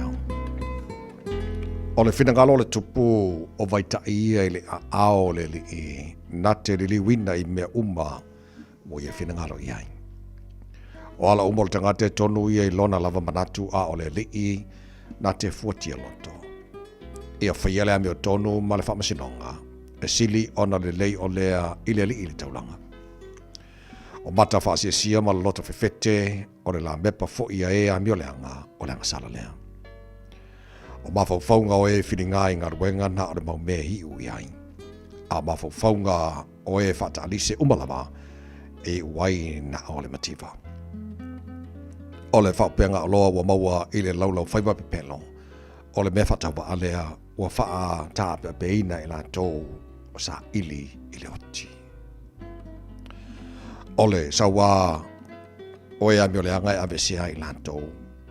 Awa lantou le mawhai ona whaia o le whamasinonga. E whapio pi o maui e se ala o tangata. A o le wale lei e tonu lana ngaruenga. E le lei ona nofo le tumutumu I lungo le whale. Ai le anga ona nofo ma le whawhine whamisa le whale tele. O le loto o lea mio le anga wa mamao lea I le leanga. E lea lo whangia ia le la te tua oi. A whaasala ina leo o tawembu. Wa whaapoto ina I le wa whaingo fie. A o ina fo I le tangata poto. Na te maua le poto. Wa mawhau lea mio tonu I le ainga o lea mio le anga. Olo wa lafatu ina he wa mio le anga. Ono lo lantu le anga. Ole na te puntion talinga I le wala awal tangata matima. E wala au lava o ia. Ai le talia. Ole mea fua I wha liro lilo e lo mia I leita. Ole tau I fo I le whatawhanta e lo mia e leita tele. O ia I le fie leo wa mea tonu I lona whaia o mea tonu. Ai malaia o e whai meleanga. O le tangata o se se na I le ala o le mawhawhau. E tu mau o I le whaapuruputonga o nganga o e woti. O tangata mativa o mana o I mea whaafifia. O leo o mana o I le waina maresua u e le mau o ia. E whai matongi ola mo lea mea tonu le wa mio leanga. E whai fo I masui o e mea sao e wa mio whaapio pio. E le lei na nofo I le bao. Ai leanga na nofo mal whawhine whaamisa mal whaiteita ngofi.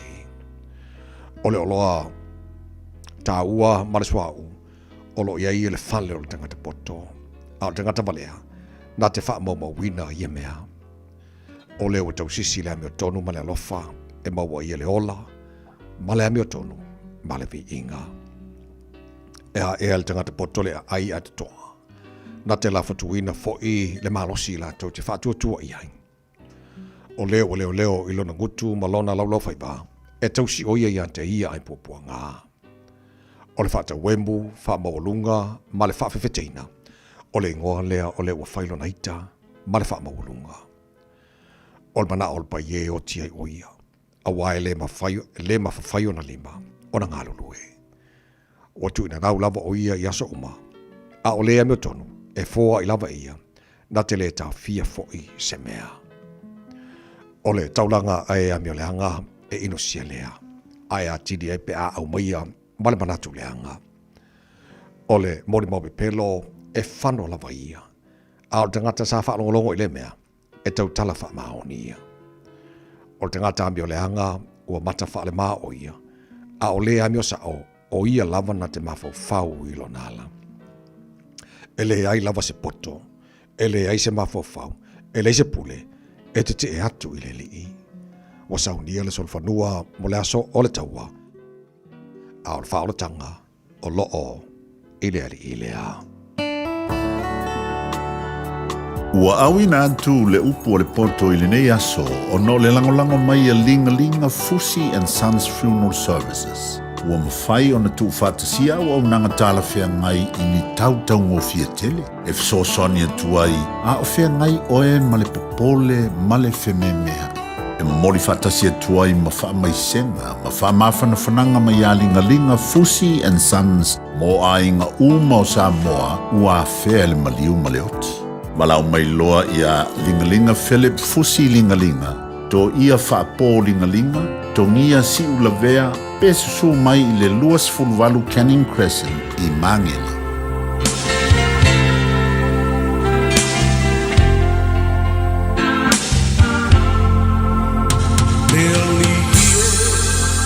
Ia tachala lau whaalo. Ia matala whaito toa olo uloto.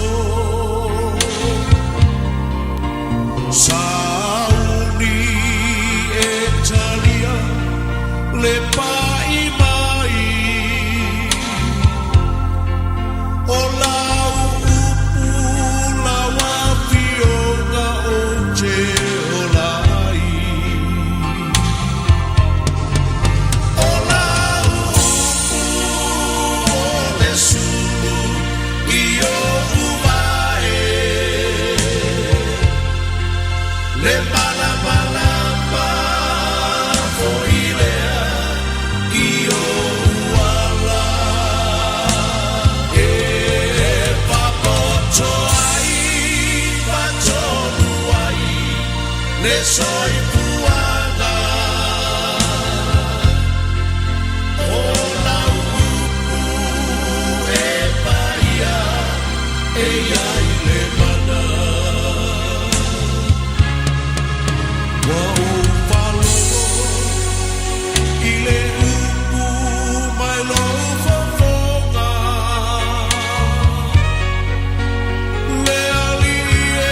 Talofa lava, o le si'u fofonga le nei o Samoa, le Radio Samoa.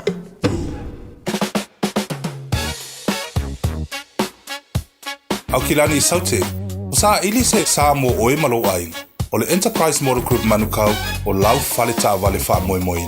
O tele ta vale matango fie filfili mai ai, tele le soani o lau fai ngā luenga mo oi, mo se ta vale talafia ngai, su mai i le 5 Grey South Road i nei manukau.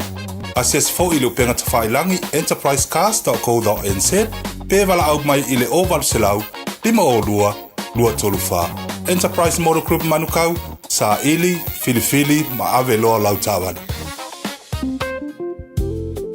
Le Shine Dental, susu mai i le latou falefou, o te le ma matango fie, il fai a fōle siaki au oloa, fa apele ni fa pia tasi, moe wale stala mai o fōu mai i le Shine Dental, i le nau le 5 selau i vaiva tāla.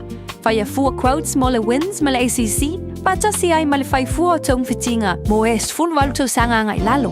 Le Shine Dental, hawhia mai loa i le 5 Great South Road Manukau, telefoni lua fitu ono fafa, lua fitu ono fafa. Shine Dental, your smile, our passion. E ia inga whapito. Me e mawhau mo moi se unga wenga wha leo leo. O le eme se ali manukau, na te tape na ina oi mo sa wanoa inga wenga wha leo leo. Ele ngata i le tino, ai wha apea fo ili mawhau ma le poto maasani. O lo iai whai a o ngā ngā waa, lato te fisosoani lau whai ngā malanga. E iai wasenga le hafiafi. E whitau i le lei mau fuafuanga. E whaangata le stala le aso lua tasi o aukoso, lua a whelua ono. E tele avanoa ese. Awa lai te tue whaatali. Tanga iane le msltraining.co.nz. Bevala au le ovalpselau, lua whawha toluvalu. Ovalpselau, lua whawha toluvalu. Your future starts here. O fiatu whātas iona no ngā tupe uma.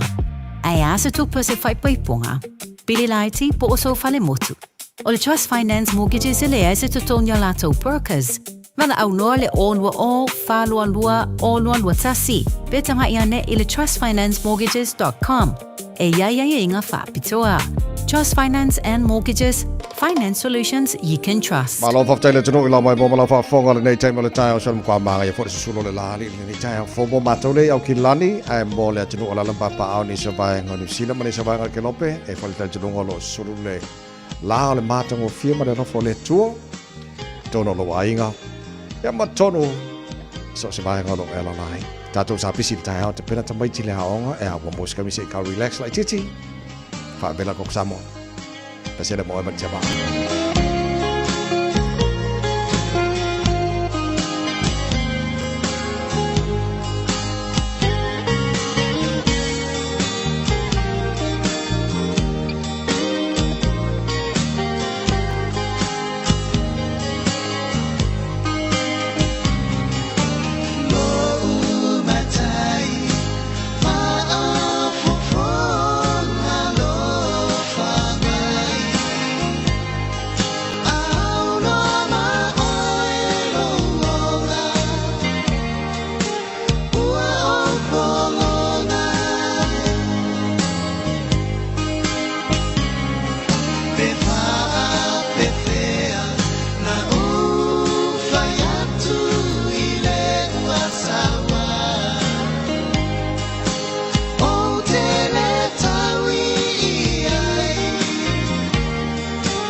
Toto mo roi sa mo malo fa tai le tari mai o tu tono lo ma ta fa pena fo tono ta vale tono fa fainga luenga mai mo mai le tu lunga Facebook mari YouTube roi sa mo fa pena foi ta tu wala leo pena il tasili mai toro a mo ya kilani ya male fa mo tasi ono tasi mal tasi isa mo fa tala fa tu nei taimi o le tai hao ya langa left at le iva le tai hao le so for radio mo ma tu nei New Zealand.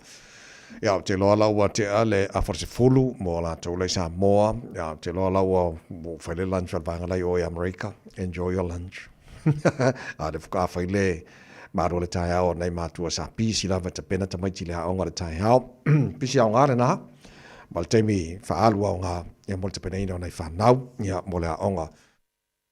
Pone ia le nei tai hao. Mare newa so ato. Lola valon sai mātua. Ia, o lo tawalanga lava wha manatu tara pokala me le tai mo le tai si alo fai ta pena I whanai whanau wha malo si o manta pena fo ta mai til tai hau ke a koe pisi ia ngau mo kai me relax ke lo ma na ye o mo le mo le te lo ia te o ia te lo tai mi e relax lo ma fo fa ia o le tele o fufuanga le lei manisi plan le fufu ele ia te lo la solo toi ai be vesi lore ma fau o le mau ko nguiang fuanga mang fai unga fai so melana mana ia o mo le pisi tai hau ia on relax fo le ma fa vera ko Samoa ia po fa le so al su fo yo le la ma le so la ia mo matu nei au kilani ere nei aso va vai atu fo mela mai tau le au kau fiolo loanga ma nei male tau fiolo malulu o te tula tu whanau mariana a mela mai tau mō nei matai au whasora tu vasa fo mangaia se fulu ono a nei whamena fo I tai au whasora so kwa le se fulu fiku o ako vasora wo se fulu varu ai se e karo sia ia sode ia wao tu eva ia so le ole winter le tatu wanga tu nei ai a va se muli au kuso ia ma amatailes ia spring season ile amatanga o September ma na yeso le ma lo fola mo ni la tunu le wa fa I fol tatu fo longa le afa muli tu sanga ia lo fole tu tai pel tatu fo longa lo fai nei mai se lo tu fifia ma se lo to fa fitai ai tatu uma nei tai au tatu te fa fitai le lo fole tua lo tu se fo ma tu wola ia o tatu mo le ni so fo ba ai asane o te mana o ia umaloa sauninga le tai au ona e a whenele o I Riversdale Reserve, Avondale, a whasfurulua ngā e le tolu e le whiawhi. O I ngā lea la a whaile tātou lunch free. Ia o vāinga o mana i Give Back Community Lunch. Ia o lo te pena. E la tau o whainala sui fua au auna. Te le o nei ainga fia mon ta wafa. Ia te le o whainala le tau la e le la tau au nanga whailea. So o lo te tala le wano mo tātou uma. Ko kere sole Filipingo le ako Filipingo le o koi sole. Ia walanga le open a le wano mo te leo. Mo tātou Samoa, lai maua manoa, so a whanei o le Riversdale Reserve I Avondale, a whasfurulua hanga I le toru pauana le temi whaanganga leo titila tu nei lai mana I le tau leo sa, so a umalolo tu le tai au, ia na a whanei le whailauta maftanga I o sefe fo ile mua o ngā umuia mo sefe le paua, ia ma wainai, a lauta papatola e a fo hot meal and drink, ia food parcel, lai mo food parcel, ia le ngata lea fresh produce and vegetables, la fu maua, beloved clothing, shoes and toys, ia vaenga uma, vaenga mo umukuka, ia mo te reisi vaenga mo umalawa lea sa nei, so aluala tangata I lan sauninga le tai au, ia le te minina lea la talai le lunchuna le sitongi mo tātou, ia o le whamanatuna mo tātou nei tai au, o laua tala le tānoa, ia mo le atunuu, whianei o mai poli ma lau whainga ruenga, ia ke le yo manga yo lai ia wa le ka penga ma fo si offer ko inga Father's Day pi manga ia nga va veanga ia whakarikari ale wa pe ko ru eva yaso ia va veanga fa kau ia o fo le vasco fa kau fo males alo vai pali ma tu ma la whainga benga ia fena so sani mo tato ele te tu na ta no se la lima suma leiva one hanga e te mau ele tautua ale tānoa. So nos fu tolu mino tolo tā leo le tula si fulu, te pau nā teimino le toi, mo le maru le tae au, le nei fu asforei le. Puni! My name, Olo Uau, Eleno fo pe a whaiesa, ole a omai, ma ave umaona la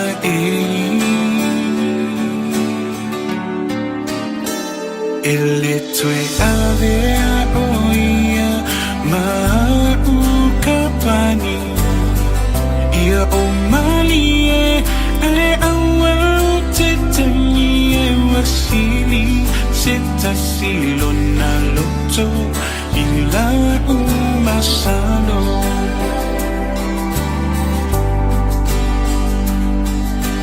moe mata ai ala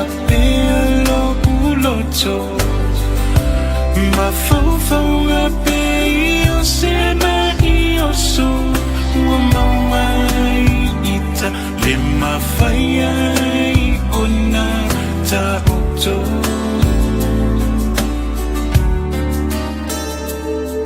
vale allo ta ulu yo allo fa fa atino nallo ai me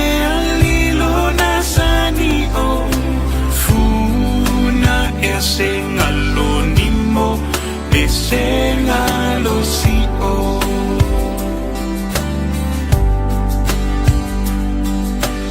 oi lo sei pua uale lea le lo pana o ti wai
Varpo kalamel nei taimale tai ao, ave pasi, ave loli, ave kuria, ave no fua afima, ave vale lemal kalapula ave upa. Tato uma lo fa foil ta vale nei taimale tai ao, lo fa yanto ar pesel golden ali, zero just full value se follow.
Tali tonu me ata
Ole la male la sina o la uanga se toto.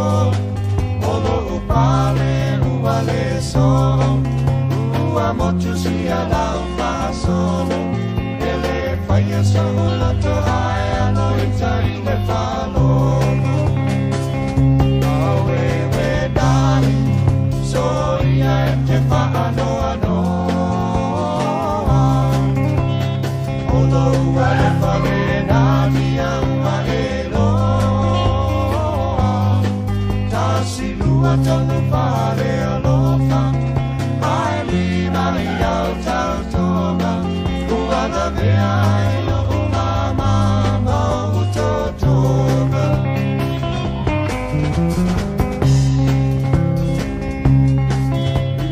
Motu le vai o le sena o i kalo fai sa moa. O le sa fai ma po i le nei na luenga. E mai mau le na luenga sa pele i loa nganga. O le tupe lau tele mua fai le amo fauna.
Malo le tano fita tunga juja ma fai vale nei va ngona tai au no fatu ia to le pesele mai no pesele tatu fatu fa sunga awa pa au ala mu solo langa kuria o I ku meu o so fa tel bala mai manu ia fai vale to nei tai au ma malo le tano juja ma fai vale fanga yai nei va yaso ma lo la vale tawa tai malo le on sai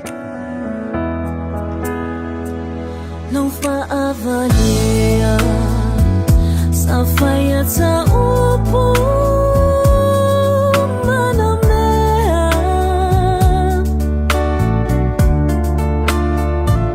Wana oloi mata Sau su einai Sofia fianga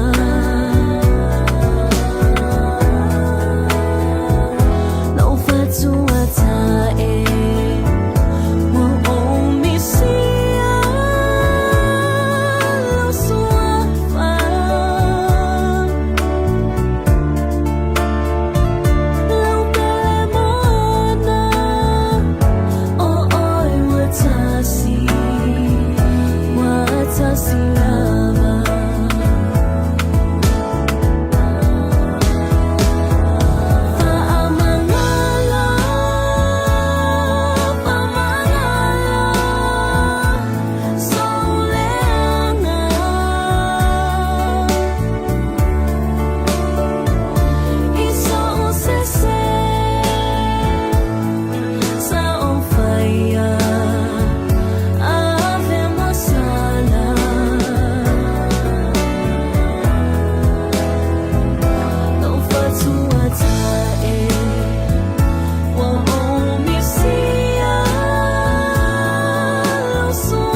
Fianga le radio Samoa nei time le tai ao ia so le o te misia mo ia lina yo so fa salauli sa matunga lueli I ole a fa penaona fa matai na foi au nanga yo ni se swinga mai pulenga nei vai time so le ataua so vea so sau so ngala wa ia taito ia le foi na fa to le to fine ia ngamal mana ta so le tai ao Sarah man le lei ia o alava tulanga wo foi folonga ia wa paulava fo ole tulanga wo yelta tunga ruenga atonu peke fo ise skai mika ko fela foi ai ia le lo fo le tua ia mo le foi la sanga la ia foi ia tulanga ia au nanga ala fai ona iai ne vai taimi ai fa te tele mai te foi telo to sango ta to mafuta I longo ta to ruenga pe ona iai ai tara pokala mena le nei tai au fa te tele lava le tunu la mai mo la fa fonga ma la te talo ia malau tapo inga wa ye se tala ta vai ma le unanga fo ma lo ta ha le tau te mali I lo fa fonga mai le ta ha ma le va so ato ma lo be fale e fina ngalo ai tatu te talo fa tasi te talo le pe pesenia Yesu tau tai mai ia lo ba lava tangi langa langa foi pe o le vasal tatu fo longa maluta lu tai tai alo ia Yesu e le va lo tatu fo la wai ma le telo apa le aso. And have a great weekend. Look after yourself. God bless. So first of all. Yes, tau tai mai lokuwa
whatalo whatu from Aotearoa, New Zealand. Tai au manio. But au whai peso pesengo whaale nganga le United Auckland Gospel Choir ua whaasimaina lon tulanga.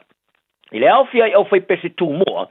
Ina ua mai ana manu malo le pine auro le ta longa au whai pese le rolangi le lua whimare le furuono 2026 World Choir Games i Sweden. O le tauvanga e loai o le Olimpeka o whai pese. Wharia te pese se umanu se Woti Simon mata whai JP, le foia ve mata piano.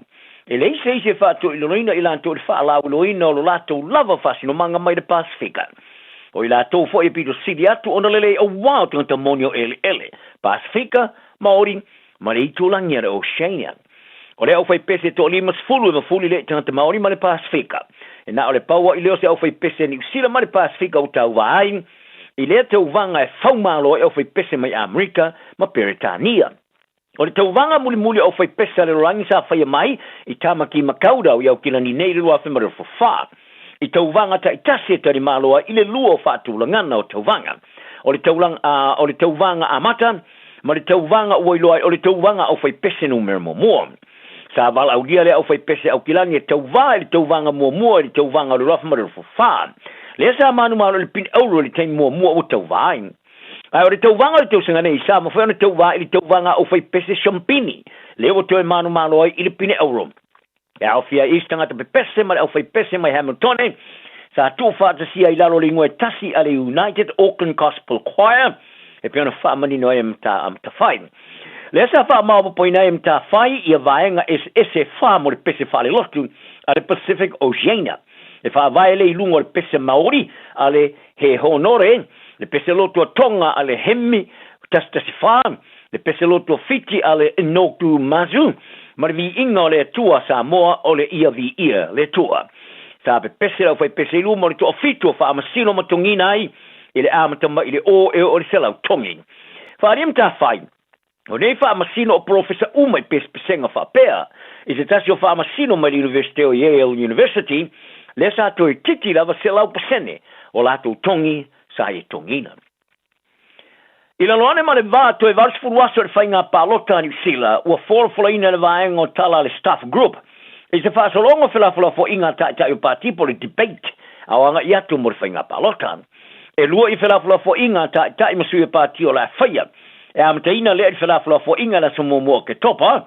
I soi o pati la ai ke wha ono whai e eise whiriwhiringo sa whainga malo so whatasi o ilo ai o Kingmakers.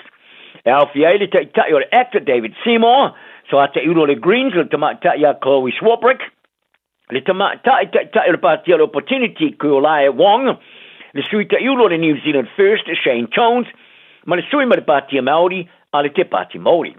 O le solus fulo kitopo le a whaiai le whilafula fo inga tai o pati au tū, Tuisina maulo mo to tua Christopher Luxon o le National, o le a whatau seu ma Chris Hipkins o le Leipa. Pa se ava noa leo le atu uina I tangata ni usila I se ava noa, e whaia ia latu lava whiwhinga I pati au tū, e le se funu mani waru aso ai le whaia a latu palota. Wa mana rao ia le pati a le Greens e toi whaafo ia le porokalame o mea ai maua fua moa onga I le mea sa I moa. O na whaalau tele atua I le isi a onga. Whaadia le pati a whai ai a vea ma se vaenga risi whai ngā malo. O le a whātu mawina o na whaatpina lea porokalame ale ka ora ka ako. E pia na toi whai ngoai I le healthy school lunches I a o ke topa. Sa whai ale whai ngā malo o ye neni swinga I le uala e whaata mo e le porokalame I se tūlanga. E tipe e tupe whaadwain. Sa te ia I le porokalame mani whaafitau I le tau amatanga mai o nei swinga. E au fi ai male le o mea aim. Tuai tau nu o mea ai a onga. Ma company sa foina le tau tua sa te punia ona o ngau. E sa whaalia minister ngolango a onga David Seymour ya me. O te mitonu e tili vai nai nei mea aito e titi lava se lau pasene e astaitasi. Ma whae tionga o palasi lalo I le siria mara iwa suma lua pasene. O le whaata o tonga o le tau e ngā se se le pusa mea e tasi sa tolopu I lalo. I le tolu ta la lima suma le varu sene I company uma. E sa pala ia mea ai. Ai o mana na o le Greens I toi whaafo I le whaatupenga o le porkalame I le ono ta la lima su sene I le mea ai tasi. Whaalia le tamata I soa te iulo le Greens, Marama Davidson, o ai inga whaatino le Greens, o le atu e whaafo I le porkalame ka ora ka ako, I le mea sa I moa. Ina ia mo whaono foina mea ai tawalatu I a onga lawa la tau, ai po company whaaloto e whale sa ungeina. ma whaalau tele atua i le lata, i le siria mansela wa onga, e maua nei me ai mō tamaitia onga.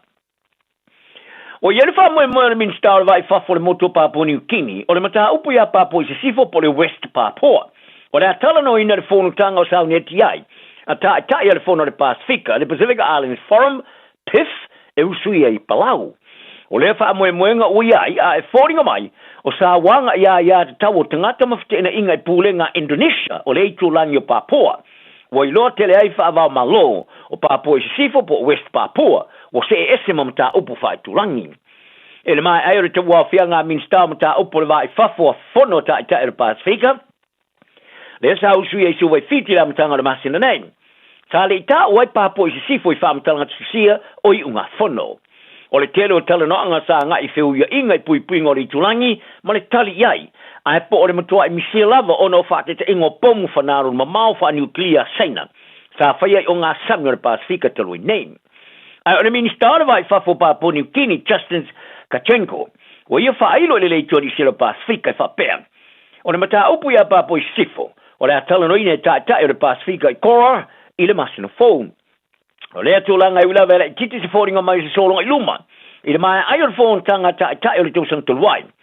Le sa tu o le taula inga i le ofisa o le whono, i ngā lurue ma Indonesia, mo se asi singa i tau sanga i na asi si ai West Papua, e sui o ta iulo le whono i le luafe ma le rufu wono. Sa te ena ai Kachenko, e whapea, o lopoloka ina Indonesia i langa i lumo le tau sanga mo se asi singa tae o le whono e Papua i sifo. Ta longa le tenta alo le lenia luma o le Blues ia Amarante Sitiki, o le tua fine fo o le sui o Blacks ia Wallace Sitiki. Wa fia i tene fo to tolo fi filia le Black Ferns, mo le ta longa fai teoria ma Australia i le o le aso tae ai au kilani. O Sitiki na sumariva to sanga, wa fi filia o le tene loka fa le leo. I le mai ai o le mata inolan ta alo sa ia i le ta sanga ale super kapi au piki.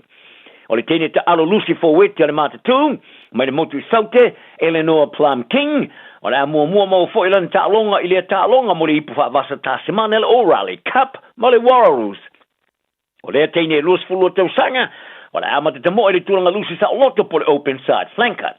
Fa tasi ma tene wa mata ina le ta alo le Black Ferns i Aliana Mikaeli tu, ma Kaipo Olsen Baker. O le tamata ta alo wingi a Shara tuli au tuaa, o e sfuma riva tau sanga o yerfa abo e mo fo i santa alonga mo mua mani no fōre o whale o leo. Whaari el tamai tai whaia onga le Black Ferns, Whitney Hansen, o Eleanor Plum, Amaranti, Masaira, o ni teine ta alo tala vauem wha fiafiai i le tele o se le leim whaiona lato whaia si swinga, o le au marilo manai.